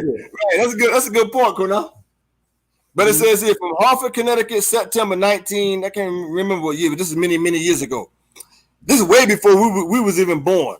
A young African Negro has been in this city for the last few days who claims to be a Hebrew. He is deaf and dumb and as black as the ace of spades. He carries a pad of paper with him and answers all questions by writing them in Hebrew and Lashon Kadash or Kaddish. What excites the most wonder is that he writes Lashon Kaddish very rapidly. So Qanath, he could write the Hebrew though. It says it is the language of the books of Moses and is made of a special study of spoken and written with easily by the rabbis and the highly educated Hebrews. The Negro was sent to one of the rabbis of Hartford, Connecticut, who is perfectly satisfied that he is a Hebrew. He says that he came from a large town in Africa, where there is a tribe of about 2,000 black Hebrews who speak Lashon Kadash or Kaddish and are quite prosperous. He also says that his father is a rabbi in that town, and that that is why his father took the trouble to teach him to write those languages. Anybody want to say something so far? No, just keep on kicking ass. I mean, he says which needed an extra amount of labor on account of him being deaf and dumb. But he says that this guy was a black Hebrew. He just came from out of nowhere, and was an article written on this guy in America. Views of the Biblical World in Volume 2. This is Volume 2. This is a set of books that I have that's out of print that was published in Israel, right, in 1960. And also printed in Israel in 1960. Let's go inside the book now. Let's see what it says. Levite Assyrian captive musicians.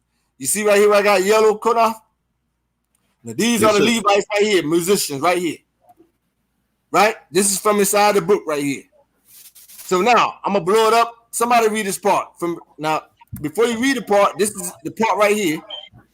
So somebody read this for me right here. Read that Yavin or somebody. It doesn't matter. You grab it out if you want to read. Anybody? Brother still there? I guess I'll grab it. Go ahead. Okay. The lyre, the harp, the tambourine, the castanet, and the cymbal were common musical instruments in the ancient world. Yep. A quartet composed of such instruments is seen in a relief from the reign of Assur-bani-pal. Yeah, he was a Syrian king. Yep. 7th century BC. The player at the front left is beating a tambourine. He's talking about this guy right here beating the tambourine. See? Go ahead.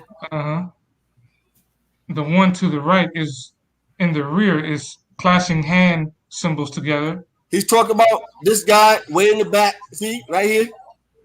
All black. Go ahead. With that anti-gravitational hair. While next to him, a harpist is plucking an 8-stringed harp with both hands. This guy right here in the front This Jew right here in the front. Go ahead.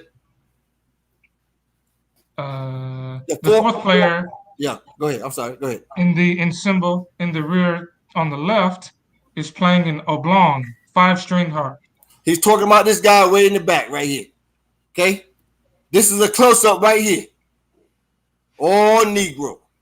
Now, wait a minute. See, I got a harp on the hair again. I gotta do it.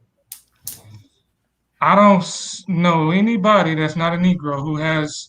Well, you know, they try to copy us by doing locks. If they get locks, how their hair just stick horizontal in the air like that. Another close up. These Levite musicians.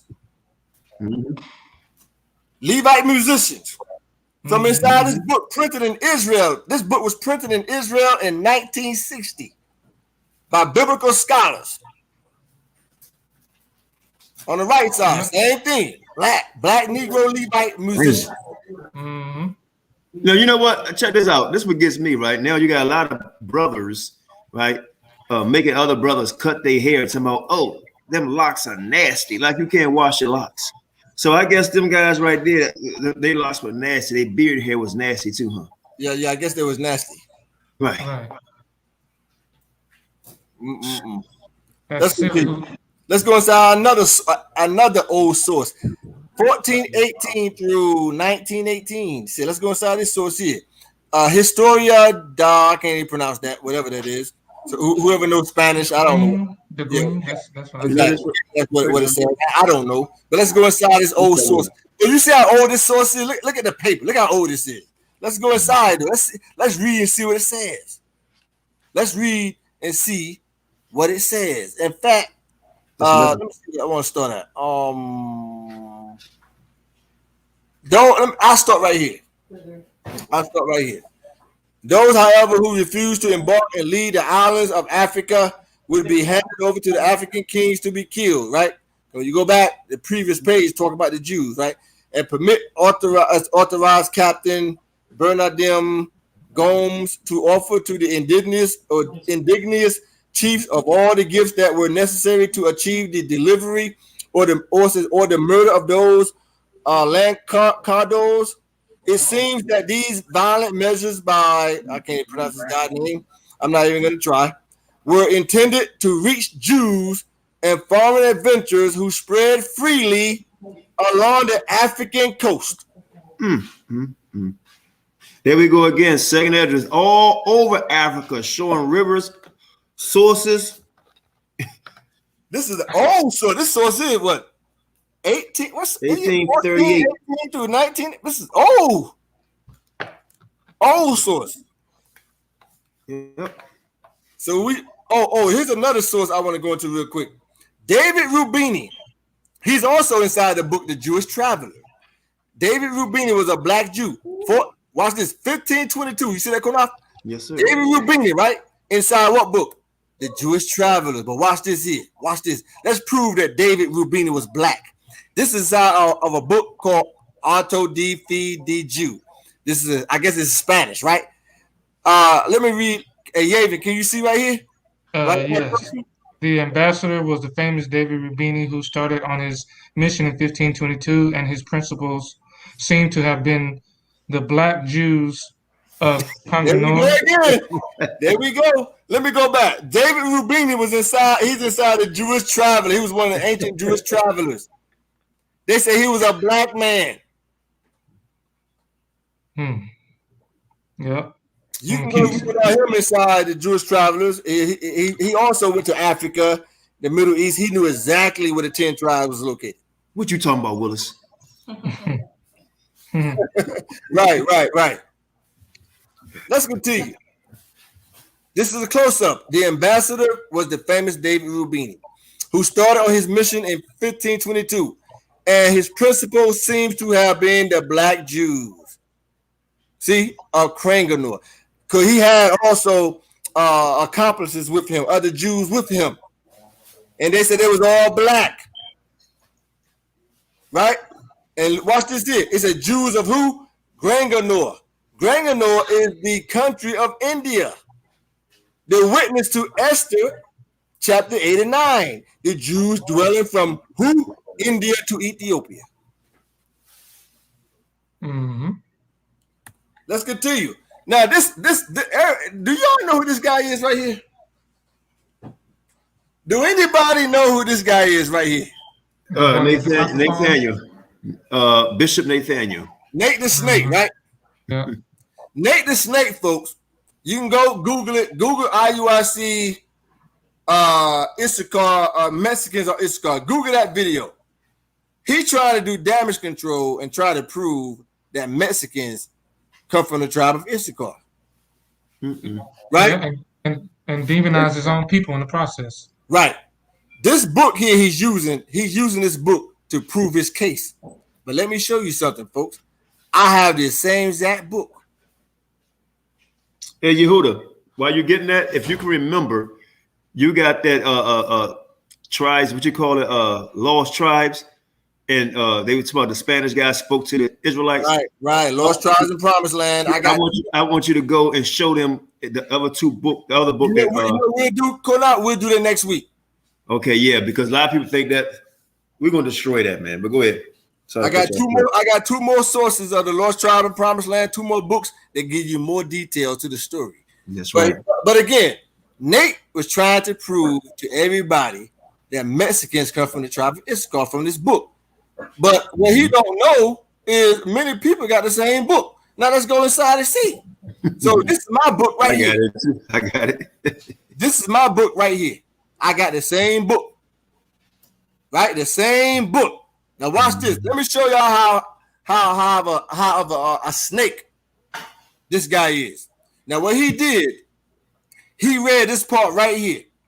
He had somebody scan it and he read this part, right?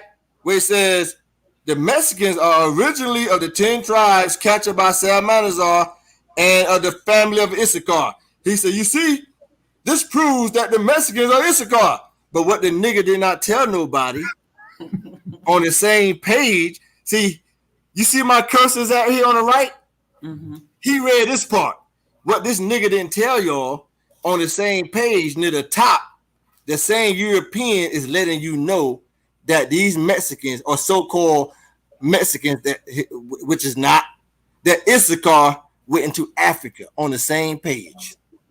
He read this part below. He did not read this part near the top. Let's get it. The top paragraph on the same exact page, on page 88. It says that Issachar went into West Africa. Watch this. Let's read it now. Read that, Yavin. The same goddamn page. Excuse my language. The same goddamn page that this lying devil read in that video. You see how you see the people? Mm-hmm. He read this part right here, near below. He didn't read this part near the top. Let's get it. Let's read it. Read the part near the top. Let's see what the same European man said about Issachar. Read that part. Jews fleeing from Sennacherib about 700 BC through West Africa and thence to America. Do what? Through West Africa and thence to America. You ain't read no more. This same white man, he wrote that Issachar went into West Africa after the death of Sennacherib. And thence to America. Snake. But the point is, the same European wrote that they went into West Africa. Mm-hmm. So Nate did not read this part. He read this part down here. Let me clarify even more. We all know we went into captivity and spread throughout the whole world. And I'm gonna do a class to show y'all every tribe of black people that came from different parts of Africa in South America. Now, I already done one part of it, and you're going to see if you even read that part, blow it up again, the bottom part where Nate read. Okay, let me go back. This is the part he read right here. Right. It says the Mexicans are originally the 10 tribes, right? Captured by Salmanazar, right? And of the family of Issachar. Here's the thing: Mexicans are black too, right? And those are the ones that went into slavery with Deuteronomy 28:68, right? Those are the ones that's in bondage in Mexico that's living like some crap over there. Mexicans are not just the ones with straight hair, just like African American, Caucasian American, Asian Americans, exactly. Right? Named after a country don't make you that person. Well, guess what? Guess what I Mm-hmm. just discovered? That the original name Mexican was for the blacks. Yes, I found that out too. All those blacks in Mexico. We found it. I think we found out last week, right? Yep. We found it out last week. But So this is Mexicans Right, really stand for black people, but they want you to, when you say Mexican, oh, see, that's no, you got black people in Mexico, and it's shown on the top of the page. They came from West Africa to over here, right? That's what this guy said. But this book is just theories. It's based on theories. In fact, all theory. When you go inside the book, most of the white men inside that same book, they disagree that Indians are Israelites. They disagree. Yes. See, what Nate did, Nate only chose this guy because he said that Mexicans are Issachar. This is the scan from IUIC. But like I said, he did not read the top part. He didn't read this. The same European man said they went to West Africa. See, this lying nigga did not read this part here. I wonder why he didn't want you guys to see that part. Because the scriptures say, woe unto the pastor that lead my people astray. That's because you have people out here who lead us astray. Black, white, red, green, or brown. I mean, they teach us in school.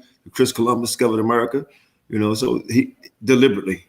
Well, let's continue. Right, deliberately. But you guys show he got exposed. But let's continue. The Jewish travelers in the Middle Ages, the same book. Another Jewish traveler named Benjamin of Tudela. It said 1165 through 73 BC. Another Jewish traveler, right? Mm-hmm. It says right here. Look what he says. This same traveler, Benjamin, in 1165 through 70. He was a traveler through 1165 through 73 BC. AD. Right? Mm-hmm. But look what he says here. He says, thence. He's telling you where he went. Thence, it is a 7 days journey to Kulam, which is the beginning of the country of the sun worshippers. These are the sons of Cush, who read the stars and are black in color. Right? But he says here, the journey, he said, this is a 7 days journey to Kulam. Where's Kulam? Kulam is in India. Now watch this. Remember, go ahead, Slaki, go ahead. Kulam is in India. Watch this. The next page. Look what he says, folks. Let me blow it up. And throughout the island, including all the towns there live several thousand Israelites.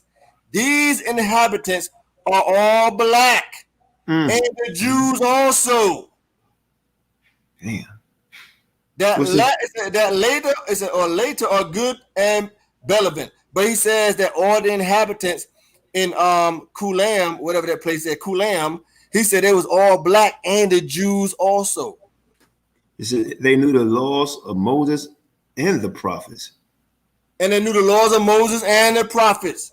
He said, and to a small extent, the Talmud. But he said the Jews were all black. And this was in the 1100s, right? The 1100s. When did he travel? The 1100s. And you can find this in the book of Kings with Solomon. I think he had 90 provinces from Ethiopia all the way up to India. And they told him, you got Jews all in India, all over the place. But let's continue. Let's go inside the same book, the Jewish travelers. Listen, man. I think that black people should have this book, just like they got it from Babylon to Timbuktu. Because let me tell you guys something. Dr. Winslow, who wrote From Babylon to Timbuktu, he got some of his sources from this book here. The Jewish travelers, I recommend all black people get this book right here. The Jewish travelers. Listen, Qanath, they knew exactly where the patriarchs was buried. They knew where Ezra was buried at, all kinds of stuff. They were still using biblical names in the early centuries, like Eldad and Danite. Look what it says here. Another Jew, his name was Obadiah Jer. He traveled in 1487 through 1490. Look now, let's see what he said. Right? You see what's all highlighted at? Let me blow it up and let's read see what he says. He says right here. In fact, let me start right here. I made inquiries concerning the Sambatian. There was a river. And I hear from one who has been informed that a man who has come from the kingdom of Prester John and has related that there are high mountains and valleys there, which can be traversed in a 10 days journey. and which are certainly inhabited by descendants of Israel. They have 5 princesses of kings and have carried on great wars against the Johannites, which is the Abyssinians. So he said that these Jews was constantly fighting against the Abyssinians. But look what else he says here.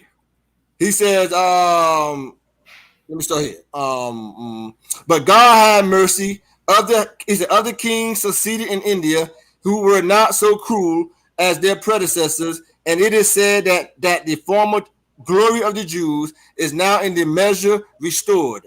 They have again, he said, they have again become numerous, and though they still pay tribute to the Johannites with the Abyssinians, they are not entirely subject to them. Right? And look what he says here. Let me go back. Subject to them. For he said 4 years ago, it is said they again made war with their neighbors, meaning the Israelites. He said that the Israelites was constantly fighting the Cushites. He said when they plundered their enemies and made many prisoners, the enemy, on the other hand, they took some of them prisoners and sold them as slaves. So he said that the Cushites used to sell the Israelites as slaves. Look what it says here. A few of these were brought to Cairo and redeemed by the Jews there. I saw 2 of them, he said, in Cairo. They were black phylacteries, but not as so black as the Negro, meaning the dark-skinned Cushites. But he said he saw 2 of these Jews that was brought to Cairo as slaves. He said they was black and they was called phylacteries. Who are the phylacteries today? Beta Israel and Ethiopia. As you see right here, Beta Israel is made up of the Danites, Asher, Gad, Naphtali, and other tribes. They look just like you and I, as you see here. Yeah. And that was from an early Jewish traveler. Another source, the Critical Review of Annuals of Literature. You see how old this source is, Qanath? You show like 20 sources, man. But go ahead, keep going. This is 1784. Look right where I got my cursor right here. 1784. Let's go inside. So this is page 141. It said the Jews expelled to St. Thomas. Look what it says here. It says King John II in 1492 expelled all the Jews to the island of St. Thomas, which had been discovered in 1471, and to other Portuguese settlements on the continent of Africa. And from these right here, banished Jews, the Black Portuguese, as they are called, and the Jews in Longo, who are what's that word here? I don't know what that word is. Even by the very Negroes. But he said that these Jews that were expelled to the island of St. Thomas, there was black Negroes. There was black Negro. 1492. How many more sources do we need, brother? It was over the first one you showed. Let's keep it up. Let's go. Let's continue. Rub it in. The Negro in the New World. Hey, Qanath, remember I gave you a copy of this book here when you came up to the field? Yep, I got it. Right. This book here is about, the whole book is on the Negro. I think this was printed like the 1960s, if I'm not mistaken. The Negro in the New World. This is page 27. Now, page 27, you see I got highlighted? Let's go see what it says now. Page 20, what page you say? No, I said great book. I was reading when you gave it to me. Yeah, page 27. Look what it says here. I blew it up, right?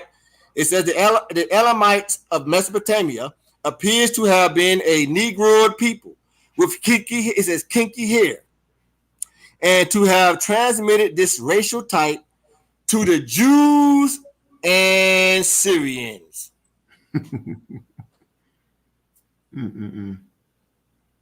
Because it said that Jacob was called a Syrian, right? In the Bible. So this is another source showing that the Jews were described as people, it says, with kinky hair. Let's continue. Same page. Near the bottom. Let me read near the bottom. The Jews are composed of 3 or 4 separate racial elements. The Asiatic Negroid strain shows itself occasionally in the curly hair, the long eye, and proportions of the skull. See, the Jewish hybrids with the Negro in Jamaica.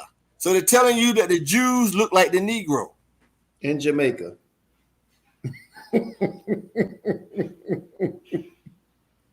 Let's continue.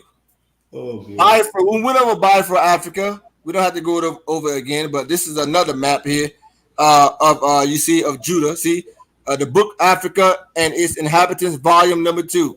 But let me read this part here. East of the Great Papo begins of Dahomey, right?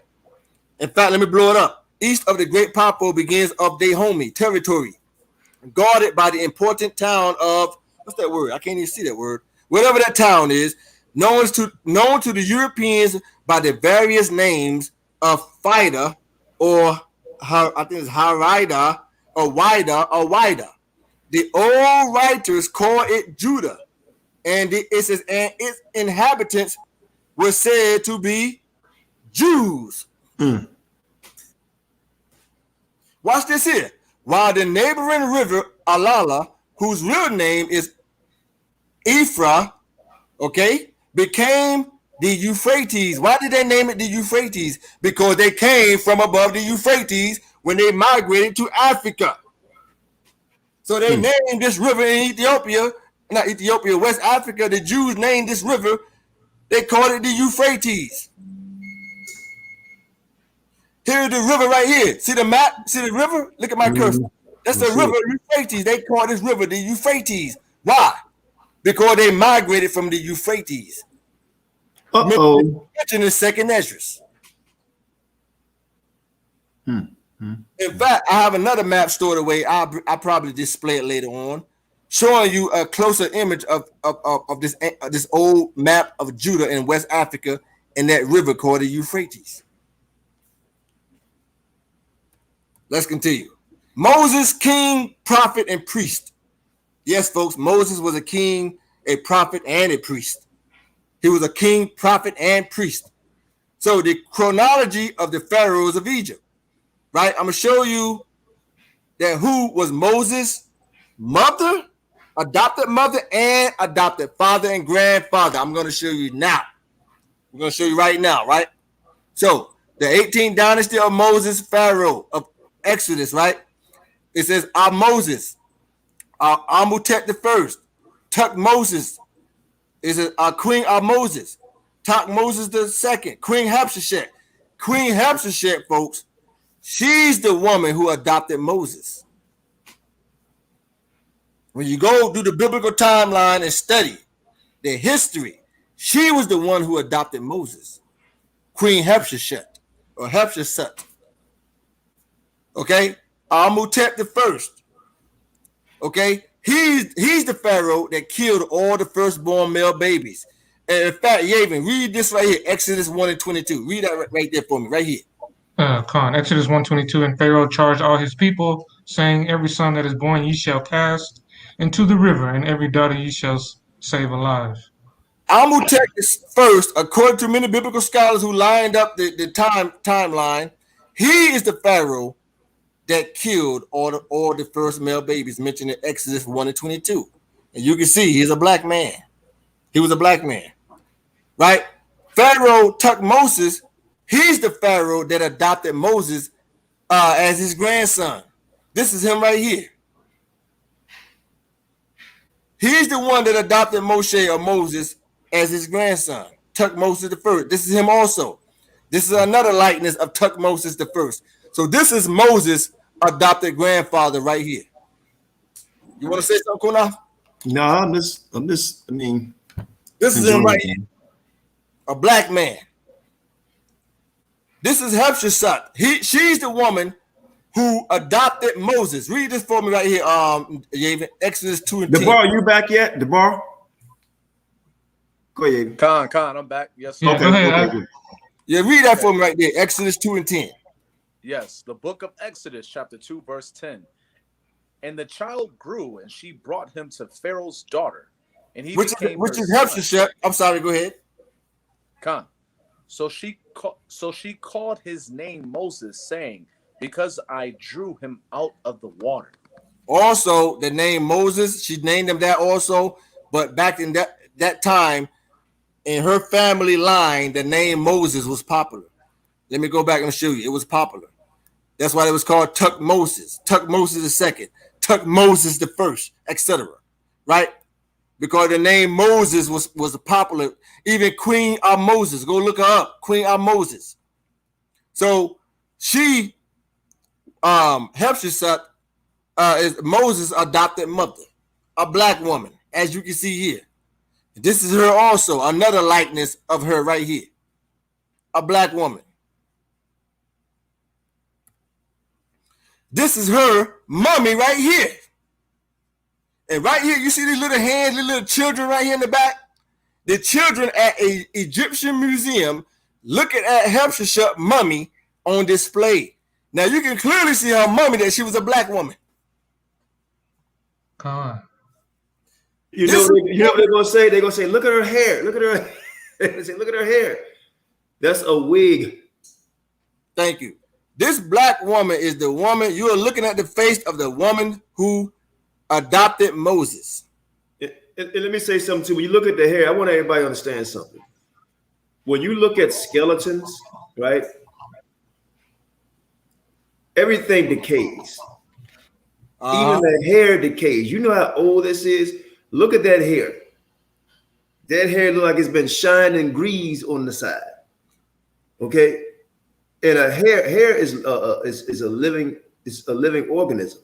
You know, I mean, the cultural Qanath.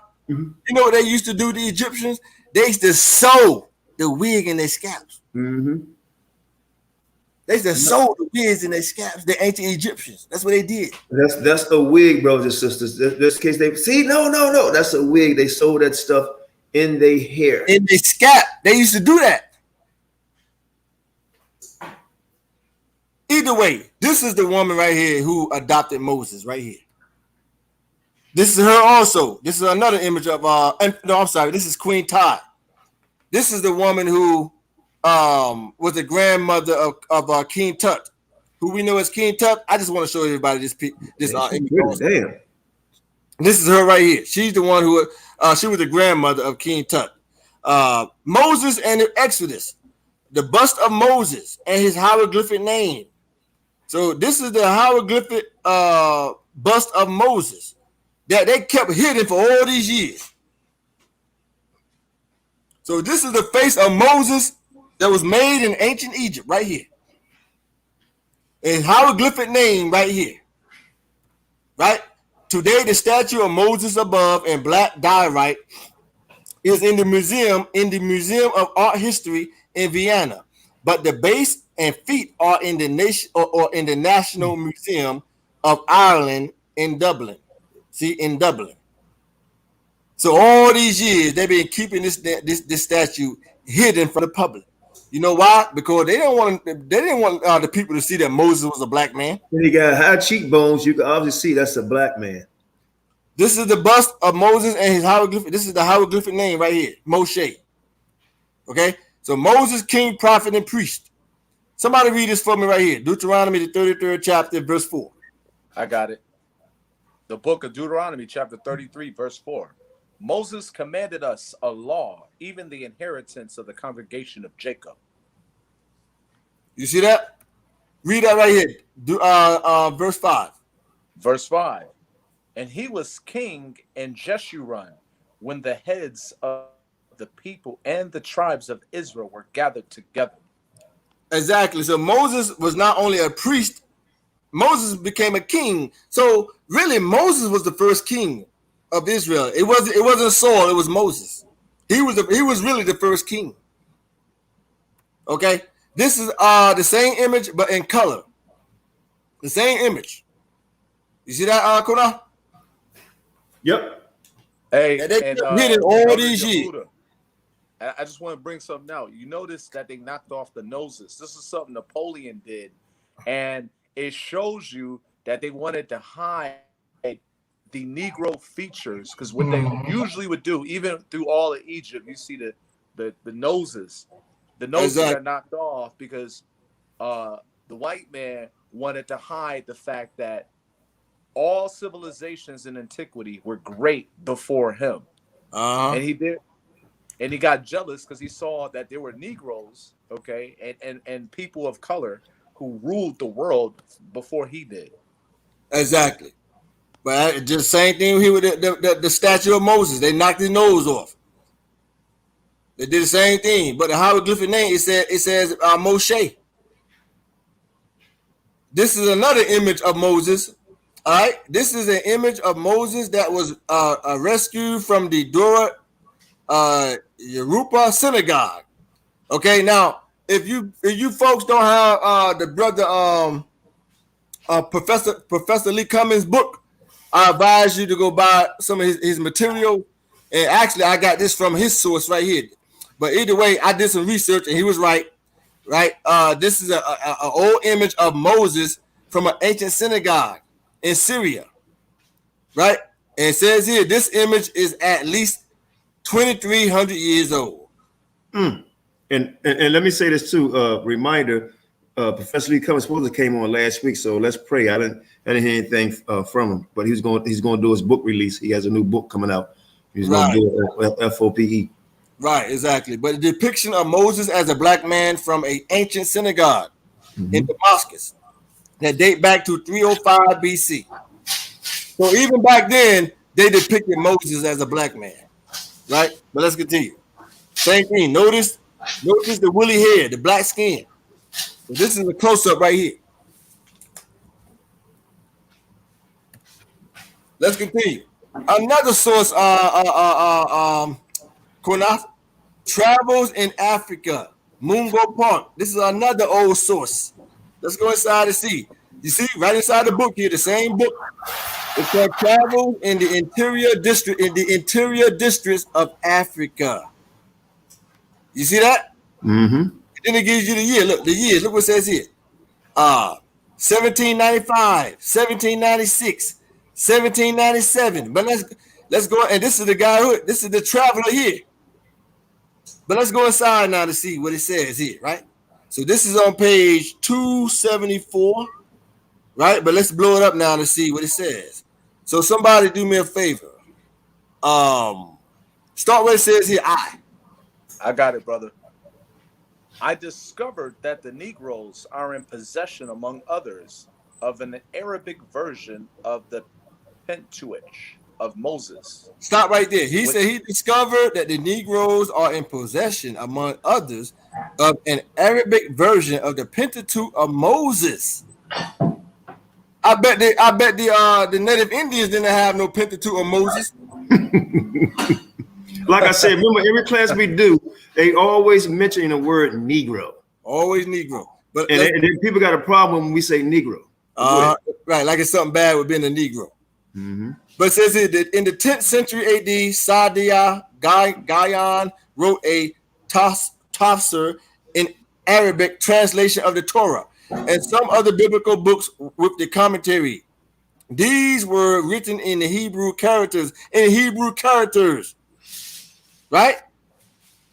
There's Hezekiah, one of the governors of Judea. Do you know that the Jews had a governor after the captivity named Hezekiah? Did anybody know that? No, I didn't. There was a governor in Judah after the captivity. We know that Zerubbabel was a governor. I think Nehemiah was a governor, if I'm not mistaken.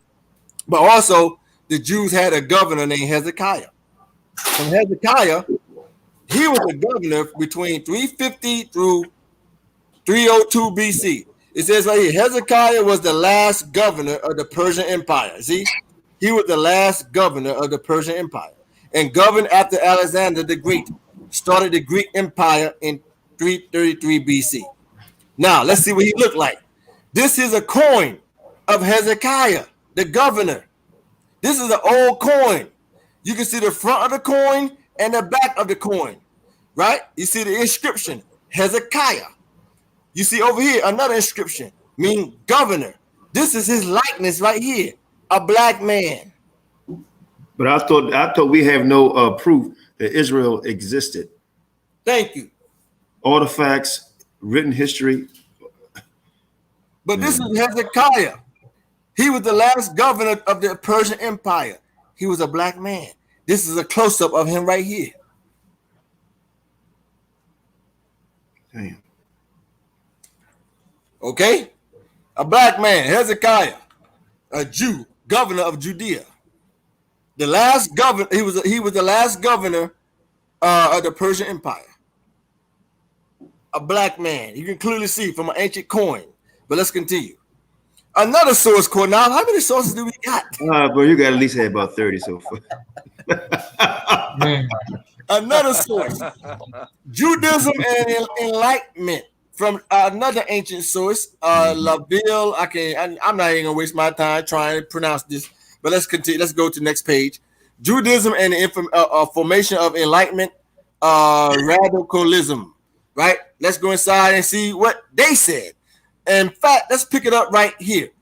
This is from the source I read earlier, but this is the actual book now, the actual book. And he's describing what this Jew looked like.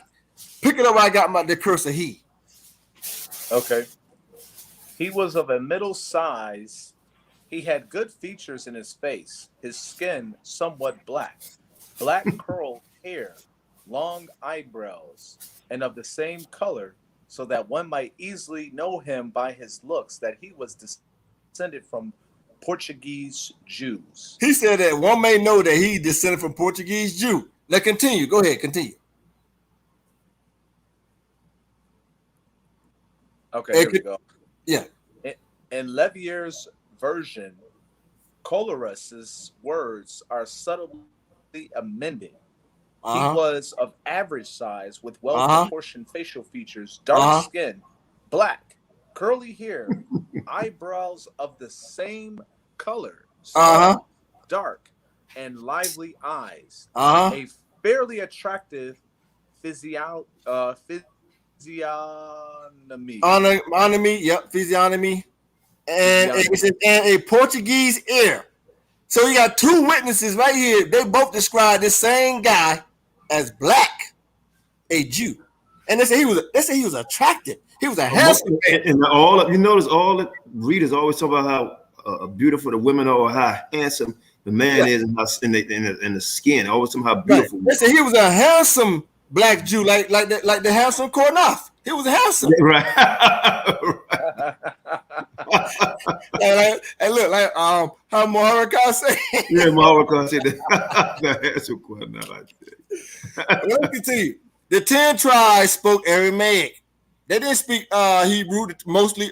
They may have spoke some Hebrew, but the 10 tribes spoke Aramaic. Somebody read it, 2 Kings 18:26. Okay, I got it. 2 Kings 18, verse 26. Yes, sir. Then Eliakim, the son of Hilkiah, Shebna, and Joah said to the Rebshakeh, please speak to your servants in Aramaic, for we understand it. They did not speak to us in Hebrew in the hearing of the people who are on the wall. So during the captivity, the Persian captivity, they told the Assyrians or whatever, the Persians, they said, speak to us in Aramaic. We understand Aramaic, but do not speak to us in Hebrew.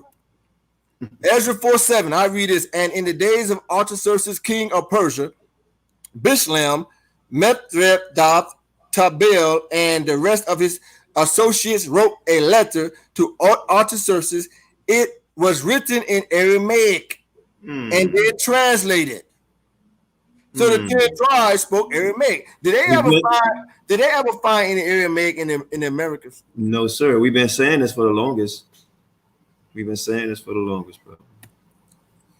Some accounts place some West African Jewish community in the Ondo Forest in Nigeria, south of Timbuktu. This community maintained a Torah scroll. Wait a minute, the Jews had the Torah scroll in Aramaic?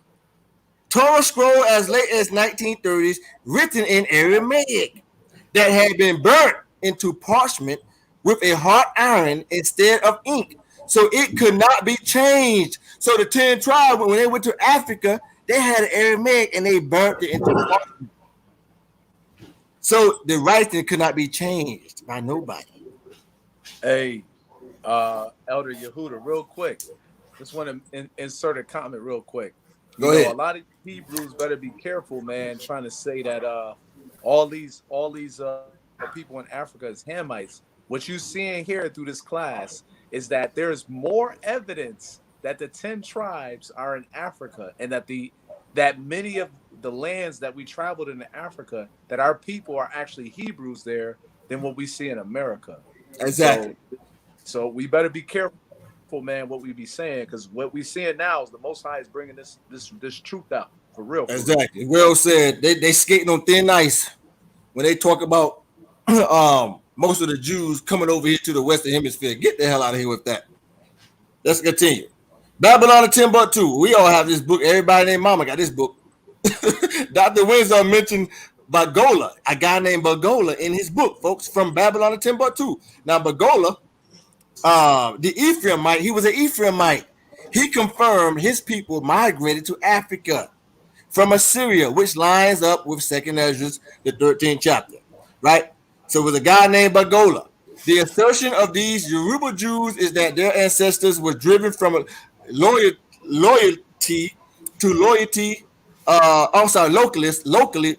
by Muslim persecution.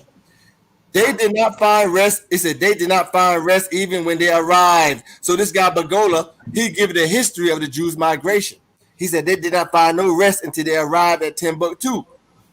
That lines up with our lesson, right, Qanath? They did not have an easy migration. It says, surely the prophecy has been fulfilled, and among these nations shall thou find no rest, neither shall the sole of thy foot have rest, but the Lord shall give thee there a trembling heart, and failure of eyes, and sorrow of mind. These Yoruba Jews lived in the Andu district when Gombe wrote. So it said that the Jews was being persecuted by the Muslims. Now, let's go inside this book here. Let's go inside this book here, right? Bata Kende Amanzo is talking about the black Jews descended from the lost tribes of Israel, right? This is the guy here, Bagoza, right? This was originally published in 1930. You see my cursor? 1930. It was reprinted in 1970.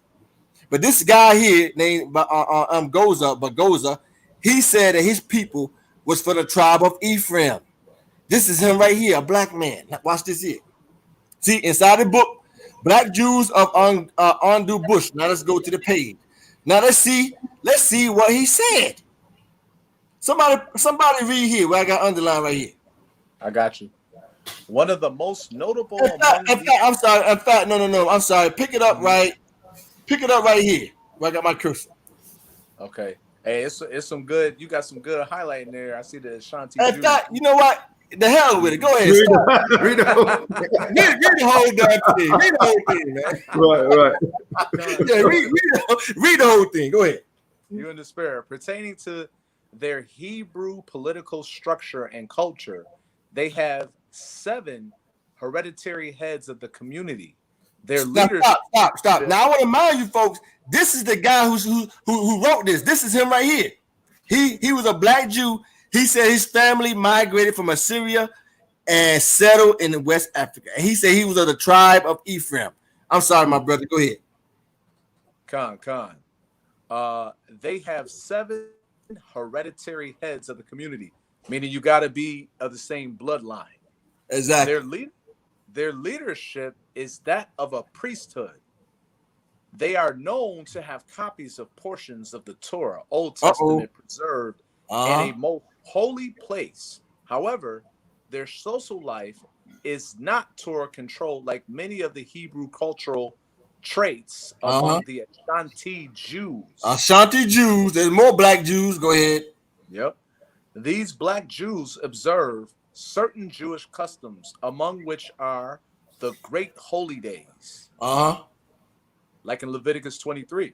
Exactly. And almost every way, these black Jews are like Yorubas. And there's more Jews than Yorubas. I mean, to cut you off, the Yoruba Jews, they black Jews also. Go ahead. In Africa.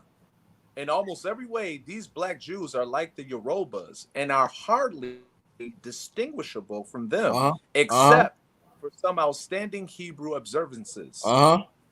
One of the most notable among these black Jews was a young man named Bata Kendai Amagoza Ibnu Lo Bagola. This is him right here. This picture you're looking at him right here. This is him right here. Go ahead. Who was taken from Wida, Dahomey, to Scotland. After he had received 4 years of the white man's education, he returned to his home in Africa. Watch this here. He returned to his home in Africa. Now this is not that clear. I for some reason I didn't scan that clear. It's my fault. But this is also the same book. But let's see. I read it. He continued to say, the other natives called them Umukwan, or strange people. My people, the children of Ephraim, have part of the Hebrew Torah. I'm going to make this clearer later on, though. Have part of the Hebrew Torah written in the script of Aramaic. Brought with them when they came into their country over 1,800 years ago. Our Torah is not written in ink, but burned in parchment by a hot iron. Therefore, no letter can be changed. But he said that his people were the children of Ephraim, and they had the Torah written in Aramaic. Now check this out, brothers and sisters. This book came out in 1930. Now understand this. He's not from One West. Nope. He's not from One West, and he said his people he's from the tribe of Ephraim. Ephraim, yep. But don't worry, later on I'm gonna rescan it, and I'm gonna have a clear copy to go ahead. One thing, it looked like that 12 tribes chart. The only thing good for that thing is toilet paper. That's it. Oh yeah. But let's continue. The Greco-Roman ancient Negro Hebrew terracotta head. This is an ancient clay head located in Memphis, Egypt, of a black Jew. It says here, the terracotta head of Semite marked Hebrew by Petri from Memphis, that's Egypt, foreign quarter, Egypt, Greco-Roman period. So this is an ancient clay head of a black Jew that was dug up in Egypt. See that? Same thing, the Negro Greco-Roman period, during the Greco-Roman period. This terracotta Hebrew head was dug up. Again, it says below, what my cursor? The terracotta head of a Semite marked Hebrew by Petri from Memphis, Memphis foreign quarter. See? But this here is a black Jew, clay head. People look like this dude. Okay, that was dug up. Let me say this before I forget my chain of thought to you real quick. Go ahead. Next month, Most High will, me, Shashem, Yehudah, and my brother Debar, and possibly Yavin, man, we're gonna do a seminar. Me, Shashem, we're gonna do a seminar when he come down. It's gonna be one for the books. Trust me. We put out our whole arsenal, and Debar got some good books too. Yehudah. We're gonna put out some stuff, man. Y'all think this powerful? Oh yeah, but this right here, right. They ain't seen nothing yet. They ain't seen nothing yet. Haven't seen nothing yet. All praises. But again, this is an old clay head dug up. The hidden identity of the blacks in the Bible, right? Somebody read this here, Joshua 19:1. Okay. And the second lot came forth to Simeon, even for the tribe of the children of Simeon, according to their families. Right, Simeon, right? Read that here, 19:15. And Qanath, and Nahal, and Shimron, and Adalah, and Bethlehem, 12 cities with their villages. So within Simeon, they had a town called Adalah, right here. See that? Adalah. Watch this now. This is from Nigeria. This is Nigeria. In fact, let me go back. You see? Adalah. Adalar. Adalah. So the tribe of Simeon had a town called Adalah. Now let's go to this map of Nigeria. Guess what? They have a town called Adah. Right here. Let's blow it up. Adah. Just mentioned in Joshua, the tribe of Simeon. Adalah. So right in Nigeria, they have a town called Ada. And then they got another one called Abuja. Right. And Yehudah, now we had talked about this. We're gonna, I don't know if we're gonna be able to get to it, but we're gonna, every name in the Bible that mentions landmass, we're gonna show you all the landmass in Africa. Exactly. Yep. And what they mean and what tribes was there. But check this out. Ada, Nigeria City, Ada, Joshua 19:15. Same thing, another map right here. Ada. Right? Joshua 19:15. Ada, Adala. Okay, because when the Jews migrated to Africa, they took their names with them, folks. That's right. They never got rid of their names.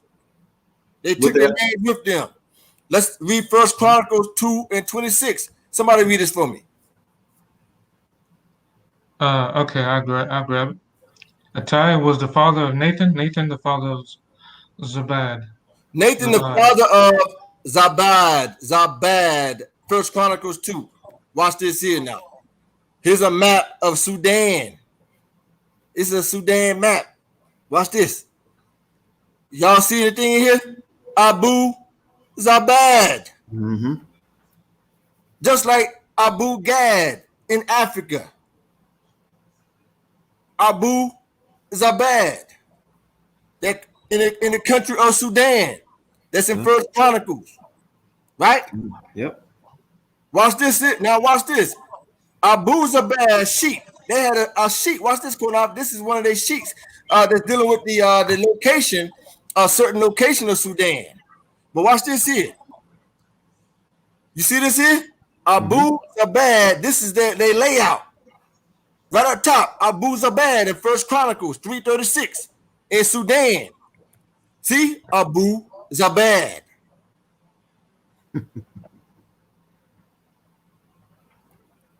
Let's continue. Hebrew Negro clayhead, another Hebrew Negro clayhead unearthed in Israel. This was unearthed in Israel. What you see here? What you see here, Yaven? What did they say? Well, I got my cursor. Hebrew. You see the tag? It says Hebrew. So this is a Negro Hebrew head. And you notice the nose is gone again. Thank you. That's right. It doesn't matter though. You still can see the Negro features in the hair, the texture of the hair. Look at that. See, your brother Yehudah, I went to art school. I had to do ceramics and make sculptures. I had to do that stuff, Qanath. I know how to take clay and shape, make faces and stuff like that, and then put it in the camel so it can burn and become hard. And then we had to paint over it. I know how to do that stuff. But what you see here though, Hebrew. Let's continue. A close-up. Notice the word Hebrew on the tag. That was unearthed in Israel.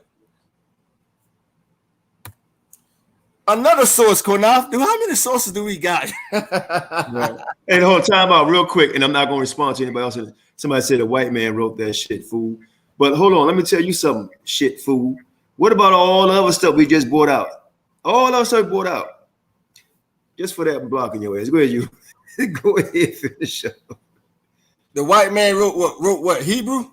You know why the white man wrote that right there? The white man wrote Hebrew when they unearthed it? Because they knew the Hebrew was black. But I got one even better. The one who told y'all how to read hieroglyphics is a white man. How about that? The word Egyptology come from a white man. And we showed too. We got more to show that the skulls that they dug up, that was Negro. The Hebrew skulls they dug up was Negro. I got more. Finish with the lesson, brother. Don't worry about it. He blocked.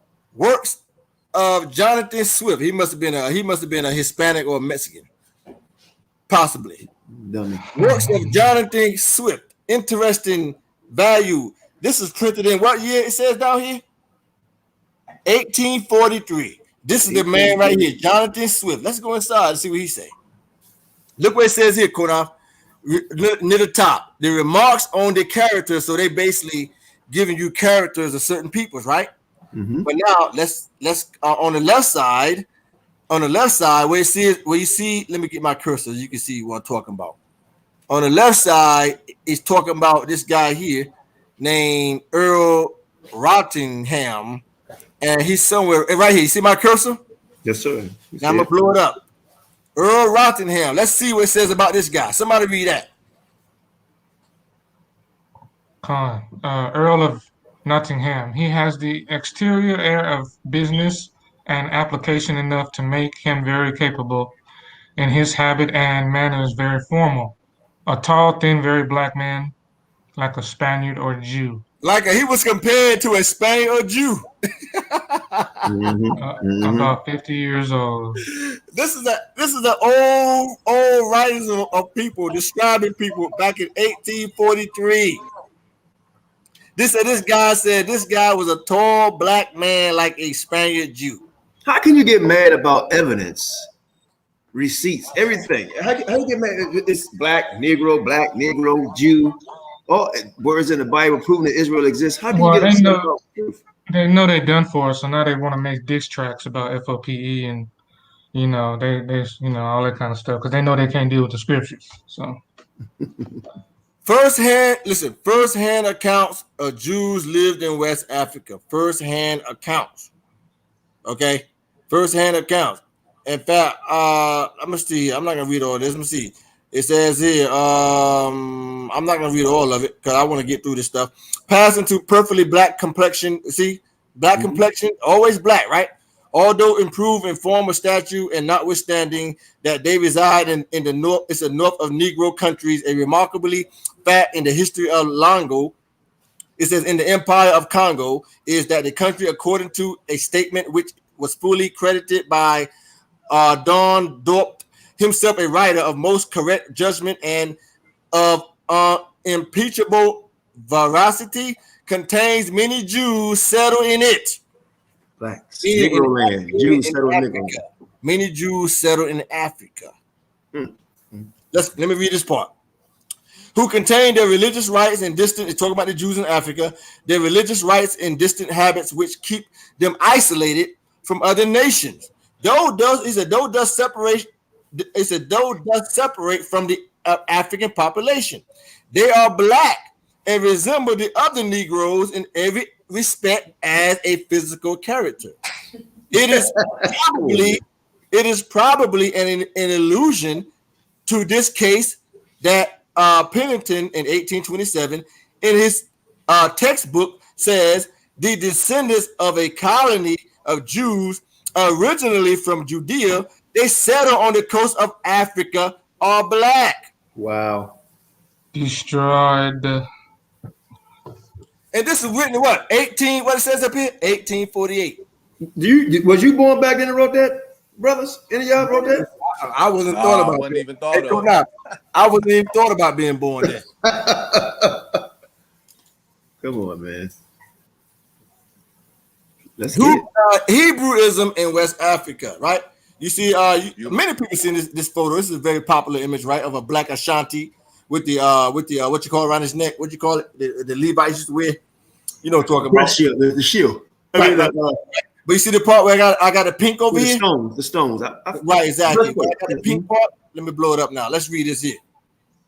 It says, we have a remarkable sketch of the breastplate, which appeared originally in the illustration London News. So this illustration came from the London News. This is also a old source, right? And was reproduced without any acknowledgement by Sir Henry M. Stanley in his volume entitled Kamasi and Madala. It said, let me go back. Sorry. And it is inscribed Ashanti ambassadors, right? Crossing the Pra. So this guy is an Ashanti Jew, right? Let's continue. The kingdom of Wida. Watch this here. The kingdom of Wida. Wida, Ajuda. Juida, right? Was a kingdom on the coast of West Africa in what is known as Benin. See? It was major trading, slave trading area, which exported more than 1 million Africans to the United States and Brazil before closing its trade in 1860. Now, the kingdom of Wida was centered in Savi. It is also connected to the city of Aouda. The last ruler of Wida was King Hafan, who was disposed in 1727 when Wida was conquered, right, by annexed by the kingdom of Dahomey. Now you're looking at an old map now, or should I say an old image, right, of the kingdom of Judah. Look what it says here: crowning of the king of Judah, right? 1715 through 1779. So that when the Europeans went down here, they saw these people and they drew these people, right? But look what it says down here: kingdom of who? Judah. It got the date of the, when the artist painted this. It got the date right here: 1723. Kingdom of Judah. See that? But I thought they all came over here doing second areas. Thank you. Early Christian Jews were persecuted and killed in the Asia Minor, folks. Roman province. That's a fact. The early Christian Jews who was being persecuted by the Romans and their fellow Israelites in the early during the Roman Empire in the Asia Minor. Look what it says here. Why were Christians persecuted? How was it? It says, how was it that the church underwent such sacrifices? The Roman religion was not intolerant. Rome had accepted into its pantheon deities from the Italian tribes and from Asia Minor.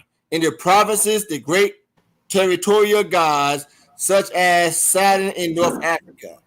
Despite this toleration by the early 2nd century, the Roman governor of Bithynia on the Black Sea had no hesitation in sending an immediate execution to those who had been denounced as being Christians. The name alone was sufficient for death. You see that? But let me show you something now. A Phrygian on horseback killing a Jew who was a follower of Christ in the Asia Minor. A close-up showing this Jew being killed because he was a Christian follower. He was a follower of the Messiah. Hey, what's that scripture? A black man. Exactly. If somebody can find it, what's that scripture where it says, I see servants on horses and princes walking. Princes walking. Lamentation. Yeah, hold on one second. I'm gonna grab it. Look at that, man. That brother got this is a spear at his head, and he got the wrap around his head. I just read here they was killing Jews. It says one more time. He had no hesitation in sending immediate execution those who had been denounced as being Christians. The name alone was a sufficient death warrant. Meaning this here, folks, the first followers of the Messiah. Death warrant. Go back to that picture. Read that script. Anybody got it yet? Yeah, I got the one in this is in Ecclesiastes chapter 10, verse 7. I have seen servants upon horses and princes walking as servants upon the earth. Read it again, read it slow. Come. The book of Ecclesiastes chapter 10, verse 7. I have seen servants upon horses and princes walking as servants upon the earth. Walking. That's all of us right now, and that's an example of it right there. And guess who else was the servants on horses? The Native American Indians. Because the white man gave them horses. Mm-hmm. Right. And who were the princes working in the fields? The Negroes. The Negroes with the shackles around their neck. So this is a black Jew that was being persecuted because he was a follower of the Messiah. And look what he got on his head. A headband. You see the back of the right by his ear? The band is tied up. He has a headband on. Bush. Has a bush. It has a bush. Let's continue. An ancient Negro Judean corn, another corn, Qanath, unearthed in Israel. A Judean Qanath, Judea, ancient corn. Judah, showing a black man. Here's the coin right here. This is the front of the coin. On the left side, And this is the back of the coin on the right side. This is a close-up right here. A Negro, Jew.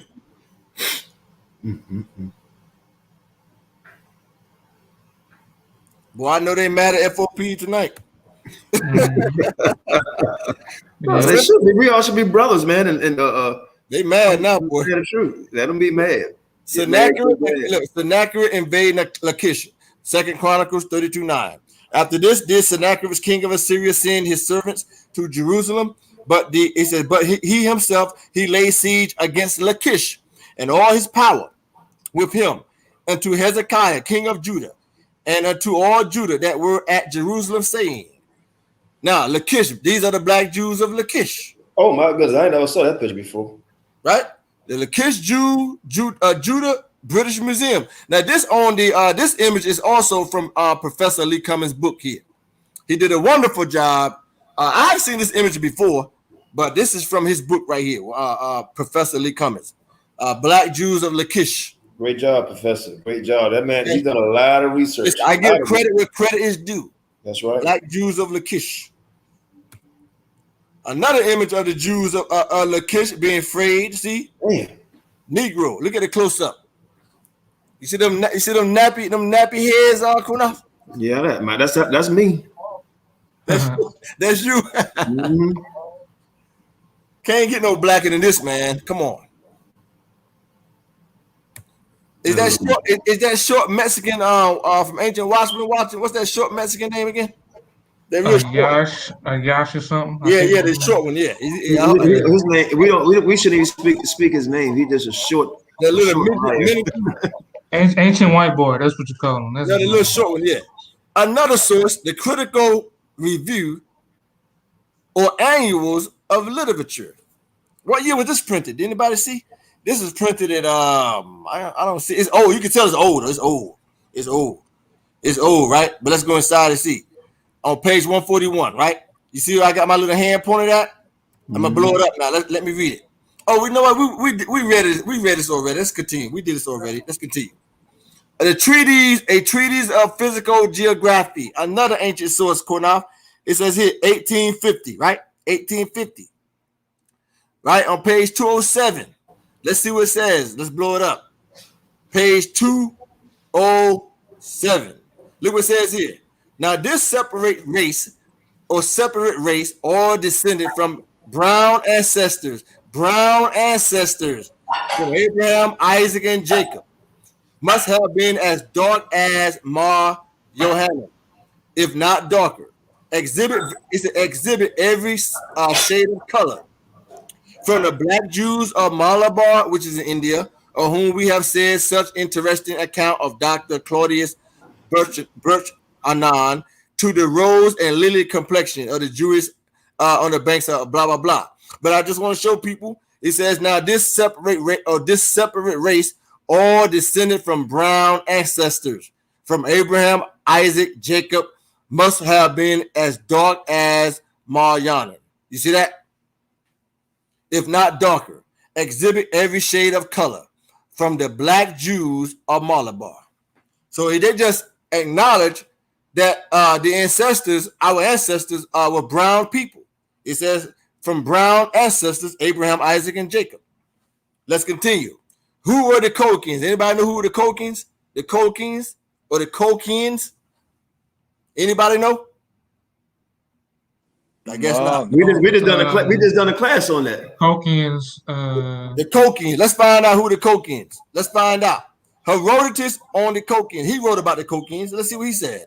This is inside his book right here. And I have this book also. Let's go inside. Let's see what it said. This is inside my book. Look what he said about the Colkins. It says here, for the people of Colchis are evidently Egyptian. He thought they were Egyptian. That's what he thought. But Josephus revealed that they were not Egyptians. And this I perceived for myself because before I heard it from others. So when I had come to consider the matter, I asked them both. And the Colkins had remembrance of the Egyptians more than the Egyptians of the Colkins. Why? Because the Israelites used to live in Egypt. But the Egyptians said they believed that the Colkins were a portion of the army of Cestius. that this was so I conjectured myself, not only because they are dark-skinned, talk about the Colchians, they are dark-skinned and have curly hair. This of itself amounts to nothing, for these are of the races, which are so, but also still more because the Colchians, Egyptians, and the Ethiopians, along of all races of men, have practiced circumcision. Okay? Now let's go inside this book here. Now Josephus is about to let us know who are the Colchians. The Jews described as Negroes by Herodotus and Josephus. Now, somebody want to read this for me? Anybody? I got it. Says, nor indeed. Yep. Nor indeed was Herodotus of the Halicarnassus unacquainted with our nation, but mentions it after a way of his own when he said thus, in the second book concerning the Colchians, his words are these: the only people who were circumcised in their genitals originally were the Colchians. The Egyptians and the Ethiopians. But you can stop right there. He said that the Colchians were also circumcised. Now we're about to find out from Josephus who were the Colchians. Okay, read this here. What says 172. Okay, 172. Chirillus, also a still more ancient writer and a poet, makes mention of our nation and informs us that it came to the assistance of King Xerxes. That's good. That's good. So he's talking about another ancient writer, this guy named Chirillus who was who predated Herodotus. Let's continue. Now, pick it up right here, 173. This guy Chirillus, look what he said about the Colchians. Pick it up right there. Go ahead, 173. And look what Josephus said. Look what Josephus said. Go ahead. At the last, there passed over a people wonderful to behold, for they spoke the Phoenician tongue with their mouths. Which is Hebrew. Go ahead. They dwelt in the Somaean mountains near a broad lake. Their heads were can't see that. Their heads were Suti. Now let me stop you right here. Let me stop you real quick. The word Suti, it means black. So he's describing what the Colchians look like. But Josephus is about to let you know who the Colchians were. But he said that their heads was black. Go ahead. Their heads were Suti. They had round measures on them. Their heads and faces were like nasty horse beads. Let me stop right there. He said their heads and faces were like nasty horse heads. When you look at that word nasty horse head or look at an image, it means a reddish brown complexion. The same complexion as black people. Go ahead.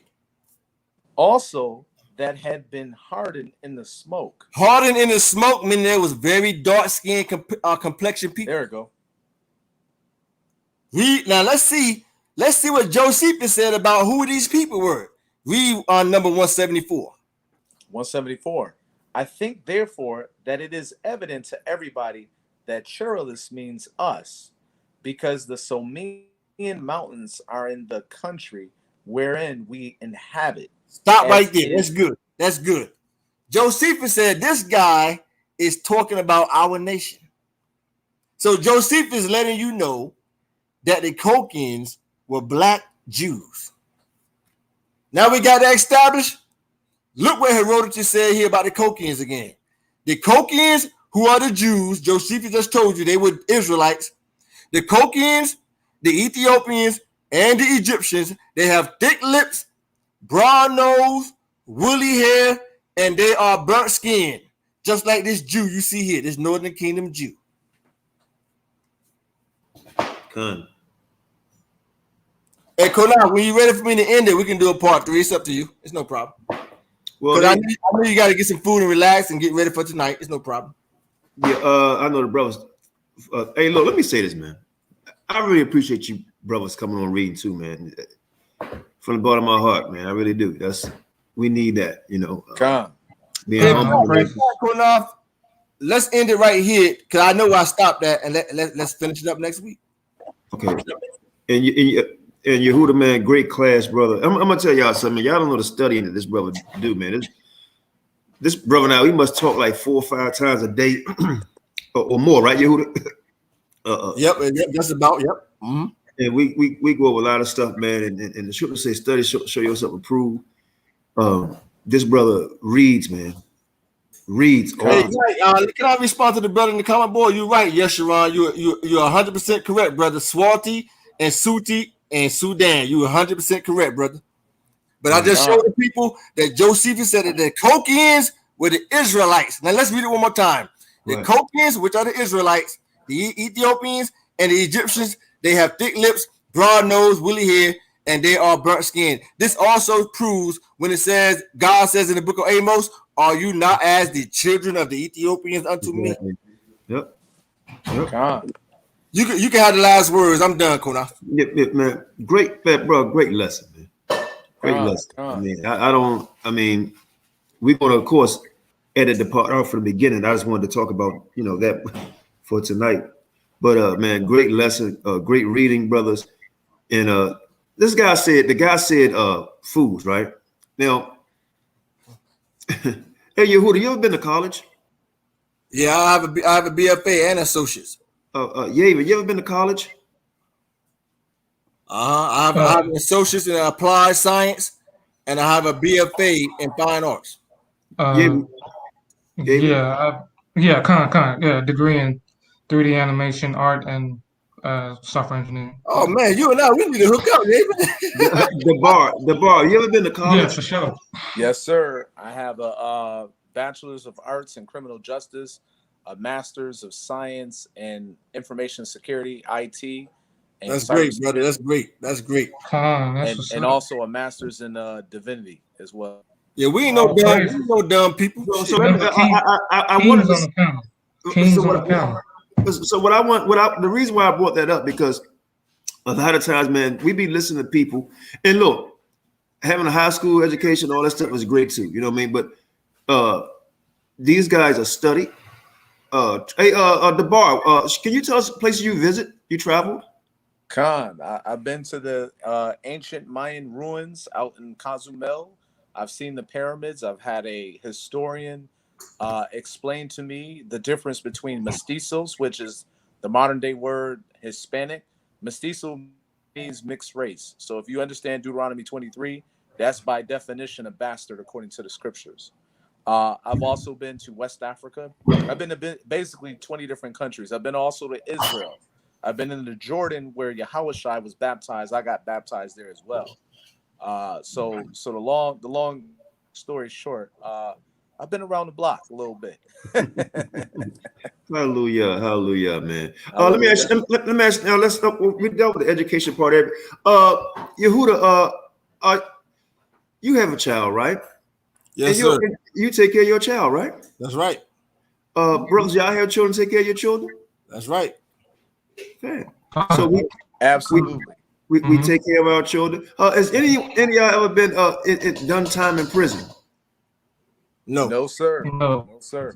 But I know a lot of people who had.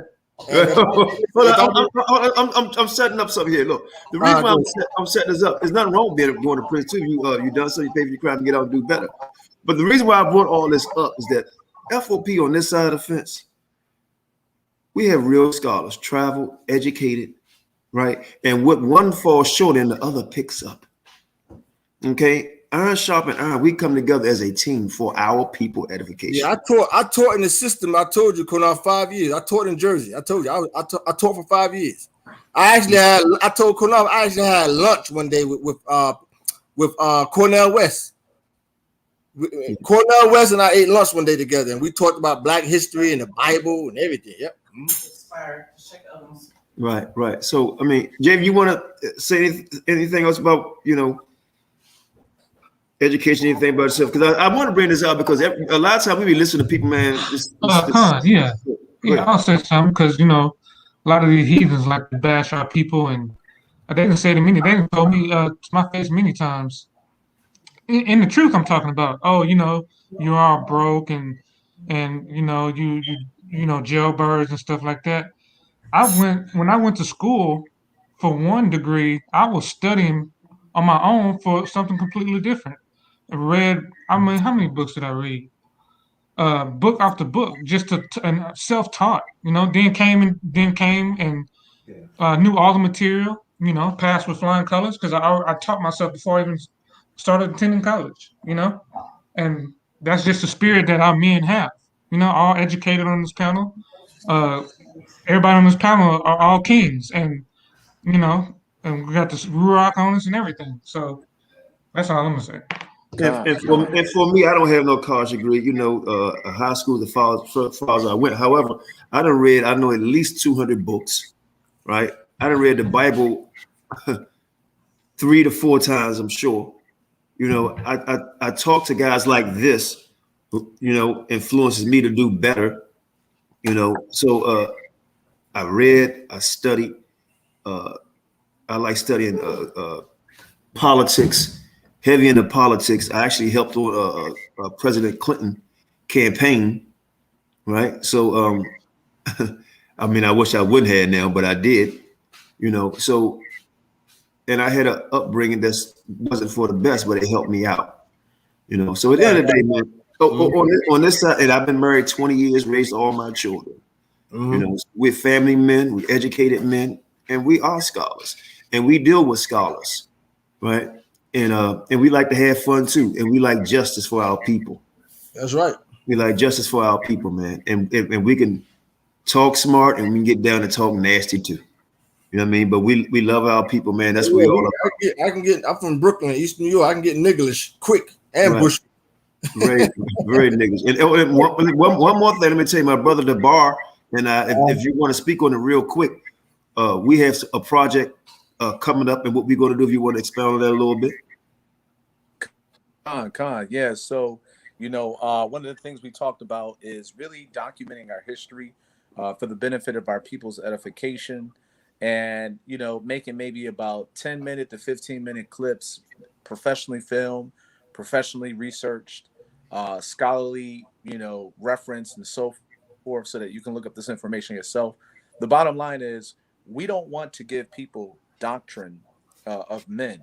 We want to give you the real history of our people, and we want to make it available for everyone to consume, so that you can be enlightened, and so that you can stop being deceived by these silly charts, these camps out here where it's about a bunch of ego and trying to rule over people. We're really trying to educate and illuminate our people, so that remember we're a people of lost heritage. So we're collecting the pieces for you, putting it back together, and giving it to you very well researched, very well understood, so that we can have some form of collective culture, if you will. So that's all I wanted to say. And Yavin has and we're not going to, unless Yavin want to, has a project coming up, and is going to floor all of Israel. Trust me. With his background, what he told you, if you guys remember, is going to floor. Hey, Yavin, I didn't know you did a graphic designer. I minored in graphic design. I was a graphic designer for a number of years, man. I did a whole bunch. I did magazine layouts. I used to work at Lord & Taylor. I told Qanath on Fifth Avenue. I used to design posters. I did CD covers. Oh, that's what's up. Yeah, stuff, man. I started off doing a lot of sketching and painting. Yeah. 3D animation. So. I worked at Rough Rider Records for a little while, helping them design on what's her name? Eve was when she was out at the time. Eve. Oh, okay. Yeah. I helped design her album cover. Yeah, I was doing all kinds of stuff. Yeah, I was doing all kinds of stuff like that. That's what's up. Yeah. You wanna speak on the project, or you want to let it go until we complete it or get it all? I'll show a little snippet of it. A little. Let me see here. I'm in full screen. And then DeBar, I want you to speak on one more thing about the land that we're gonna be dealing with in projects. But go ahead, Yael. Show. You can give a brief. Yeah, I will definitely do that. Let me open it up this software here. I'll share my screen. See, we're not playing around over here, brothers and sisters. Understand that. We're not playing around. When Yehudah come down, we're gonna do the presentation, gonna knock everybody's socks off. And the brother Prince Judah on the comment board, he said he was a 3rd degree black belt. That's what I'm talking about, brother. Karate Federation. He led students as young as 5 to 60 tournaments. Now that's positive right there. I need you over here with us, man, because a lot of people try to want to beat my ass. Peaceful. That's very positive right there, man. Yeah, a lot of people want to beat me up. I need you. Right. Okay, you just put it in, Yavin? Yeah, I share my screen. I'll just show a little snippet of it. This is a project I'm doing with Sis Naphtali. She gonna provide the edification through scripture and a storyboard, and I'm gonna provide the visuals. I'm on this too. We doing this. I'm sorry. Hey, Qanath, I didn't mean to cut you off. As you're doing that, I'm about to get off here. I want to grab me a bite to eat or whatever. And I'm gonna tune in later on though when you and Shasham go in. Okay, no doubt. Thanks for listening. I hope everybody was edified. We got a part 3, and it's gonna get even better. That's about it. That's about it. So also, but you know that now you know, folks, that the Kokins were the Israelites, and Herodotus said they look like the Ethiopians and the Egyptians. Right. So we know this now. Thank you, Yehudah, bro. Great lesson. I taught you tonight. No problem. Shalom. Grace and peace. Shalom. Grace and peace. So with the brother, I'm gonna let the brother explain here. Naphtali, and I'm gonna be involved in this also with this project. Most High will. But this is a sneak peek. Go ahead, explain. So I built this for Sis Naphtali. We're gonna be edifying on the land of Canaan, how the giants, when Joshua came in to the land of Canaan. So I built this in kind of a style like the Zelda cartoon style. So when the Israelites come into the land of Canaan, they're gonna see the giants as tall as a set of trees, and it's gonna be a little. As she narrates, I'm gonna just show different visuals and animations of the land of Canaan. So I did this. I'm still trying to get my stuff right as far as the look and feel of the set of trees. Let me see something here. You're gonna have an image of Qanath walking around down in there. Yeah. So there's a little thing of Joshua here. Of course, when he actually comes into the other application, he's gonna have his fully visualized colors and stuff like that. So I'm still getting the wardrobe. I got to make his sword, the shield, and stuff like that. And so, yeah. Let me see. I'm gonna just pull up one thing. My sister asked. She said, "Would it be VR?" In fact, no, it's just in the room. Can you come on? Because wait, I'm sorry. Go ahead. Oh no, it's just gonna be 3D animated visuals. So I painted some stuff, some cedar trees here. I'm just trying to get the look and feel because I was doing a lot of research on different cedar trees, and I'm trying to get the right ones and stuff like that. So I kind of went into the acorns and how the leaves look and stuff like that. Just kind of mock that up to give me an idea. So I'm going to change what I have here. These kind of like placeholders, and I'm going to change them up to the ones that I drew to have it more appropriate to the setting. And then Sis Naphtali is going to bring out the information, and I'm just going to back her up with visuals and animation, stuff like that. So yeah, that's that. And I'll be doing some reading in there. So and also the bar, if you can go in on the projects and that we're going to be doing in Africa. Yep. So real quick, everybody. Oh man, I think he'll be back. He fell off. Hopefully come back on. Yeah, he's going to tell y'all something here that we're going to be doing. So we're not sitting. Unfortunately, I just can't seem to get up to New York and show y'all this land. Every time I turn around, now they got a hurricane going up there. Maybe that is not meant to be, But I don't know what you mean by VR. You know what you mean by that, yeah, she's talking about virtual reality. Okay. No, it won't be a virtual reality application, sis. It's just going to be like when you watch a Pixar movie, it's going to be something similar to that. So when you saw Joshua on the screen, he's kind of still now, but he's going to be moving like you see in the Pixar films and stuff. Oh, like walking that. and all that. Yeah, and mouth moving and making facial expressions, stuff like that. Okay, so that's great. Oh, come on, the brother. Hope his laptop or something ain't died because he's going to tell y'all the projects that we're going to be doing in Africa. Man, it's just amazing, brother. And sisters, the love that people showing me. I know it seems like a lot of people don't like us, but a lot of people do show love. In fact, hey, let me see who's that. Oh, that's that. You can't. Hold on, I'm still live. Hold on. Yeah, so the things that we're gonna be doing, man, over in Africa, we trying to take this to another level. I mean, a high level. And he was going to speak on some of that. That's a dear brother to me. He's basically willing to, he's going to help me out a lot. But and help us all out. I will say this: ain't no broke niggas and broke women and men over here in F.O.P.E. Right? Tonight you was looking close. You was, and this is no bullshit, right? Not with me, but you was looking close to $1 million. If you know what I mean. You know what I mean? So we got a lot of work to do, brother. And I'm so happy about this project. I've been knowing about this. We don't tell everything, but I just felt like, you know what? Let's tell some of it. Just a little bit. We got a way to go, so it's going to be a great lesson, and something also to kind of draw in the youth. Hopefully, that'll show them because visual. When you see visuals, and Sis Natalie was telling me this, as visuals, people can understand clearer.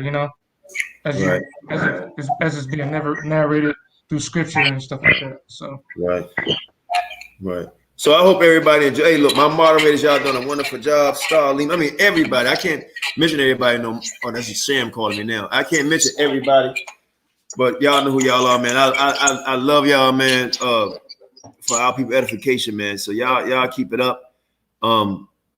Get ready for tonight. I don't know if Shashem gonna still do it, but we expose the wicked. We bring our truth on every level, man. On every level. So tonight, man, I'm going to call Shashem, and we're going to see what we're going to be popping because some people call them Israel hoes. We're going to show y'all who the real hoes are, right? Because we got pictures and we got video footage. All right. So Most High bless. I'm out of here. Shashem, if you here, play the song. If not, don't worry about it. We're just gonna let it go. Lima, Star, thank you, Yavin, again. All of you, man. All of y'all, man. I love all of y'all, Lima Star, Most High bless to the chat and everybody watching. Yeah, and look, anybody want to come on sometime and bring out some knowledge, right? Email us. You know what I mean? Email us, and then when I'll talk to you and see what you want to talk about. All right. With that, shalom. Let me end this right here. All right, shalom. Mm-hmm. Okay.